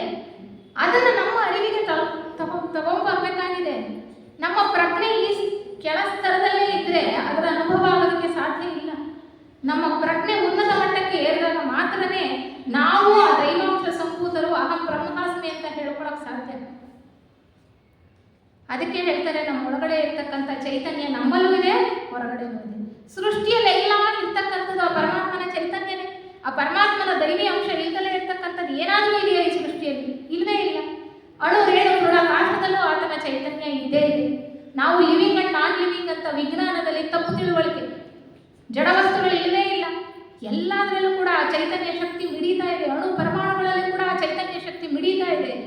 ಅದಕ್ಕೆ ಹೇಳೋದು, ಎಲ್ಲೆಲ್ಲವೂ ಇದೆ. ನೀನು ಪ್ರಯತ್ನ ಪಟ್ಟು ಸಾಧನೆ ಮಾಡಿ ಅದನ್ನು ಗುರುತಿಸ್ಕೊಳ್ಳೋದಕ್ಕೆ ಅಥವಾ ಅದನ್ನು ನೀನು ಒಳಗಡೆ ಅಥವಾ ಹೊರಗಡೆ ಇರೋದನ್ನು ಕಂಡುಕೊಳ್ಳೋದಕ್ಕೆ ಪ್ರಯತ್ನ ಮಾಡಿದ್ರೆ ನೀವು ಕಂಡುಕೊಳ್ಬೋದು. ಮಾಡದೇ ಇದ್ರೆ ಇಲ್ಲ. ಅಂತಹ ಘನವಾದಂತಹ ಸತ್ಯವನ್ನು ಮುಂದಿಡ್ತಾ ಇರ್ತಕ್ಕಂಥದ್ದು ಥಿಯೋಸಾಫಿಕಲ್ ಸೊಸೈಟಿ. ಪ್ರತಿಯೊಬ್ಬನು ತನಗೆ ತಾನೇ ನ್ಯಾಯದಾತನು, ತನ್ನ ಏಳಿಗೆ ಅಥವಾ ಅವನತಿಗೆ ತಾನೇ ಕಾರಣನು. ನೋಡಿ, ನಾವು ಪ್ರತಿಯೊಂದಕ್ಕೂ ಬೇರೆಯವ್ರನ್ನ ದೂರ್ತೀವಿ. ನಮಗೇನಾದರೂ ಕಷ್ಟ ಬಂದರೆ ಬೇರೆಯವ್ರು ಏನೋ ಮಾಡಿದ್ರು ಅಂತ ಹೇಳ್ತೀವಿ. ಅಲ್ಲ, ಕರ್ಮ ನಿಯಮವನ್ನು ಸರಿಯಾಗಿ ಅರ್ಥ ಮಾಡ್ಕೊಂಡಿದ್ದೆ ಆದರೆ ನಮ್ಮ ಸ್ಥಿತಿಗೆ, ನಮ್ಮ ಪರಿಸ್ಥಿತಿಗೆ ನಾವೇ ಕಾರಣ. ನಮ್ಮ ಕೆಲಸ ಕಾರ್ಯಗಳ ಫಲವೇ ನಾವು ಏನಾಗಿದ್ದೀವೋ ಇವತ್ತು. ಅದಕ್ಕೆ ಈಗ ನಮ್ಮ ಜೀವನವನ್ನು ನಾವು ಸರಿಯಾಗಿ ಮಾಡಿಕೊಂಡ್ರೆ ಮುಂದೆ ಅದರ ಫಲವನ್ನು ಉಣತಕ್ಕಂತಹ ಫಲಾನುಭವಿಗಳು ಕೂಡ ನಾವೇ ಆಗ್ತೇವೆ. ಆ ಒಂದು ನಿಯಮವನ್ನು ಎತ್ತಿ ಹಿಡಿತಾ ಇರ್ತಕ್ಕಂಥದ್ದು ಈ ಮೂರನೆಯ ಸತ್ಯ. ತನ್ನ ಏಳಿಗೆ ಅಥವಾ ಅವನತಿಗೆ ತಾನೇ ಕಾರಣನು, ತನ್ನ ಜೀವಿತ, ಪ್ರತಿಫಲ, ಶಿಕ್ಷೆ ಇವುಗಳಿಗೆ ತಾನೇ ನಿಯಾಮಕನು. ನೋಡಿ, ಎಂತಹ ಉದಾತ್ತವಾದಂತಹ ಸತ್ಯಗಳನ್ನು ಸಾರ್ತಾ ಇದೆ ನಮ್ಮ ಥಿಯೋಸಾಫಿಕಲ್ ಸೊಸೈಟಿ. ಎಂತಹ ಘನವಾದ ಉದ್ದೇಶಗಳನ್ನು ಇಟ್ಕೊಂಡಿದೆ ನಮ್ಮ ಥಿಯೋಸಾಫಿಕಲ್ ಸೊಸೈಟಿ. ಎಷ್ಟೋ ವರ್ಷಗಳಿಂದ ಇವುಗಳನ್ನು ಓದ್ಕೊಳ್ತಾನೆ ಬಂದಿದ್ದೇವೆ, ಅದನ್ನು ಹೇಳ್ತಾನೂ ಬಂದಿದ್ದೇವೆ. ಆದರೆ ಆಚರಣೆಗೆ ನಾವು ಎಷ್ಟು ತಂದುಕೊಂಡಿದ್ದೇವೆ? ಬೇರೆಯವರಿಗೆ ಹೇಳೋದಲ್ಲ, ನಮ್ಮನ್ನು ನಾವು ಗಮನಿಸ್ಕೊಳ್ಳೋಣ, ಎಷ್ಟು ಮಟ್ಟಿಗೆ ನಾವು ಈ ಆಚರಣೆಯನ್ನು ತರೋಕ್ಕಾಗಿದೆ ಅಂತ. ಈ ಉದ್ದೇಶಗಳನ್ನು, ಸತ್ಯಗಳನ್ನು ಸಾಕಾರಗೊಳಿಸ್ಕೊಳ್ಬೇಕು ಅಂದರೆ ಒಂದು ಯೋಜನೆ ಇರಬೇಕಲ್ವ. ನಮಗೊಂದು ದಾರಿ, ಒಂದು ಮಾರ್ಗ, ಅದಕ್ಕೆ ಕೂಡ ಪ್ರಸ್ತುತ ಇರತಕ್ಕಂತಹ ಅಂತಾರಾಷ್ಟ್ರೀಯ ಅಧ್ಯಕ್ಷರು ಯಾರು? ಟಿಂಬಾಯ್ಡ್ ಅವರು. ಅದಕ್ಕೆ ಒಂದು ಮಿಷನ್ ಸ್ಟೇಟ್ಮೆಂಟ್ ಅಂತ ಕೊಡ್ತಾರೆ. ಮಿಷನ್ ಸ್ಟೇಟ್ಮೆಂಟ್ ಏನು ಕೊಡ್ತಾರೆ? ತುಂಬ ಚೆನ್ನಾಗಿದೆ. ಎಷ್ಟು ಜನ ಇದನ್ನು ಓದಿದ್ದೀರೋ ಅಥವಾ ಗಮನಕ್ಕೆ ಬಂದಿದೆಯೋ ನಮ್ಗೆ ಗೊತ್ತಿಲ್ಲ. ಖಂಡಿತವಾಗ್ಲೂ ಭಾಳಷ್ಟು ಜನ ಇದನ್ನು ಓದಿರ್ತೀರ, ತಿಳ್ಕೊಂಡಿರ್ತೀರ. ಮತ್ತೊಮ್ಮೆ ಅದನ್ನು ನಾನು ಇಲ್ಲಿ ಹೇಳೋದಕ್ಕೆ ಇಷ್ಟಪಡ್ತೀನಿ. ಅವರು ಹೇಳ್ತಾರೆ, ಈ ಒಂದು ಮಿಷನ್ ಸ್ಟೇಟ್ಮೆಂಟನ್ನು ಯಾವಾಗ ಇದನ್ನು ಫಾರ್ಮುಲೇಟ್ ಮಾಡಿದ್ರಪ್ಪ ಅಂದರೆ 2018 ಜುಲೈ 1ರಿಂದ 4ನೇ ತಾರೀಕುವರೆಗೆ ಅಂತಾರಾಷ್ಟ್ರೀಯ ಸಮ್ಮೇಳನ ಇರುತ್ತೆ. ಎಲ್ಲಿ? ನಾರ್ಲ್ಯಾಂಡಲ್ಲಿ, ನೆದರ್ಲ್ಯಾಂಡ್ನ ನಾರ್ಡೆನ್ ಅನ್ನುವಂತಹ ಪ್ರದೇಶದಲ್ಲಿ. ಅಲ್ಲಿ ತಗೊಂಡಂತಹ ಒಂದು ನಿರ್ಧಾರದ ಮೇರೆಗೆ ಒಂದು ಮಿಷನ್ ಸ್ಟೇಟ್ಮೆಂಟನ್ನು ಕೊಟ್ಟಿದ್ದಾರೆ ಇತ್ತೀಚಿನ ವರ್ಷಗಳಲ್ಲಿ, 2018ರಲ್ಲಿ. ಏನಪ್ಪ ಅದು? To serve humanity by cultivating an ever-deepening understanding and realization of the ageless wisdom, spiritual self-transformation and the unity of all life. ಇದಕ್ಕಿಂತ ಉದಾತ್ತವಾದಂತಹ ಯೋಜನೆ ಮತ್ತೊಂದು ಬೇಕಾಗ್ತದೆ. ನಮ್ಮ ಉದ್ದೇಶಗಳನ್ನು ಸಾಕಾರ ಮಾಡಿಕೊಳ್ಳಿಕ್ಕೆ ಒಂದು ದಾರಿಯನ್ನು ಕೂಡ ನಮಗೆ ತೆರೆದಿಟ್ಟಿದ್ದಾರೆ. ಏನಪ್ಪ ಅಂದರೆ, ಕನ್ನಡದಲ್ಲಿ ಹೇಳ್ತೀನಿ, ಸನಾತನ ವಿದ್ಯೆಯನ್ನು ಆಳವಾಗಿ ಅರ್ಥ ಮಾಡಿಕೊಂಡು ಸ್ವಯಂ ಕೃಷಿ ಮಾಡಿ, ಅಂದರೆ ಸಾಧನೆ ಮಾಡಿ, ನಮ್ಮಲ್ಲಿ ಆಧ್ಯಾತ್ಮಿಕ ಪರಿವರ್ತನೆಯನ್ನು ತಂದುಕೊಳ್ಳಬೇಕಾಗಿದೆ. ಆಗ ಮಾತ್ರ ನಾವು ನಿಜ ಅರ್ಥದಲ್ಲಿ ಲೋಕ ಕಲ್ಯಾಣ ಕಾರ್ಯಗಳನ್ನು ಮಾಡಲು ಸಾಧ್ಯ.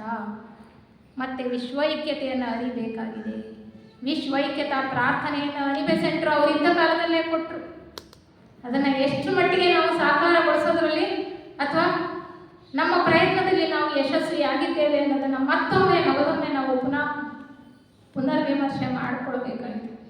ಪ್ರತಿ ಅಣುವಿನಲ್ಲಿಯೂ ಚಲಿಸುತ್ತಿರುವ ಗುಪ್ತ ಚೇತನವೇ, ಪ್ರತಿ ಪ್ರಾಣಿಯಲ್ಲಿಯೂ ಬೆಳಗುತ್ತಿರುವ ಗುಪ್ತ ಜ್ಯೋತಿಯೇ, ಎಲ್ಲವನ್ನು ಒಂದನ್ನಾಗಿ ಸೇರಿಸಿರುವ ಗುಪ್ತ ಪ್ರೇಮವೇ, ನಿನ್ನೊಡನೆ ಒಂದಾಗಿದ್ದೇನೆಂದು ತಿಳಿದಿರುವ ಪ್ರತಿಯೊಬ್ಬನು ಆ ಕಾರಣದಿಂದಲೇ ಇತರರೊಂದಿಗೂ ತನ್ನ ಐಕ್ಯತೆಯನ್ನು ಅರಿಯಲಿ. ಐಕ್ಯತಾ ಮನೋಭಾವವನ್ನು ಬೆಳೆಸ್ಕೊಳ್ತಕ್ಕಂಥದ್ದೇ ನಮ್ಮ ಉದ್ದೇಶ. ಐಕ್ಯತಾ ಮನೋಭಾವವನ್ನು ಬೆಳೆಸ್ಕೊಂಡ್ರೇ ನಮ್ಮ ಬುದ್ಧಿ ಪ್ರಜ್ಞೆಗೆ ಏರೋದಕ್ಕೆ ಸಾಧ್ಯ.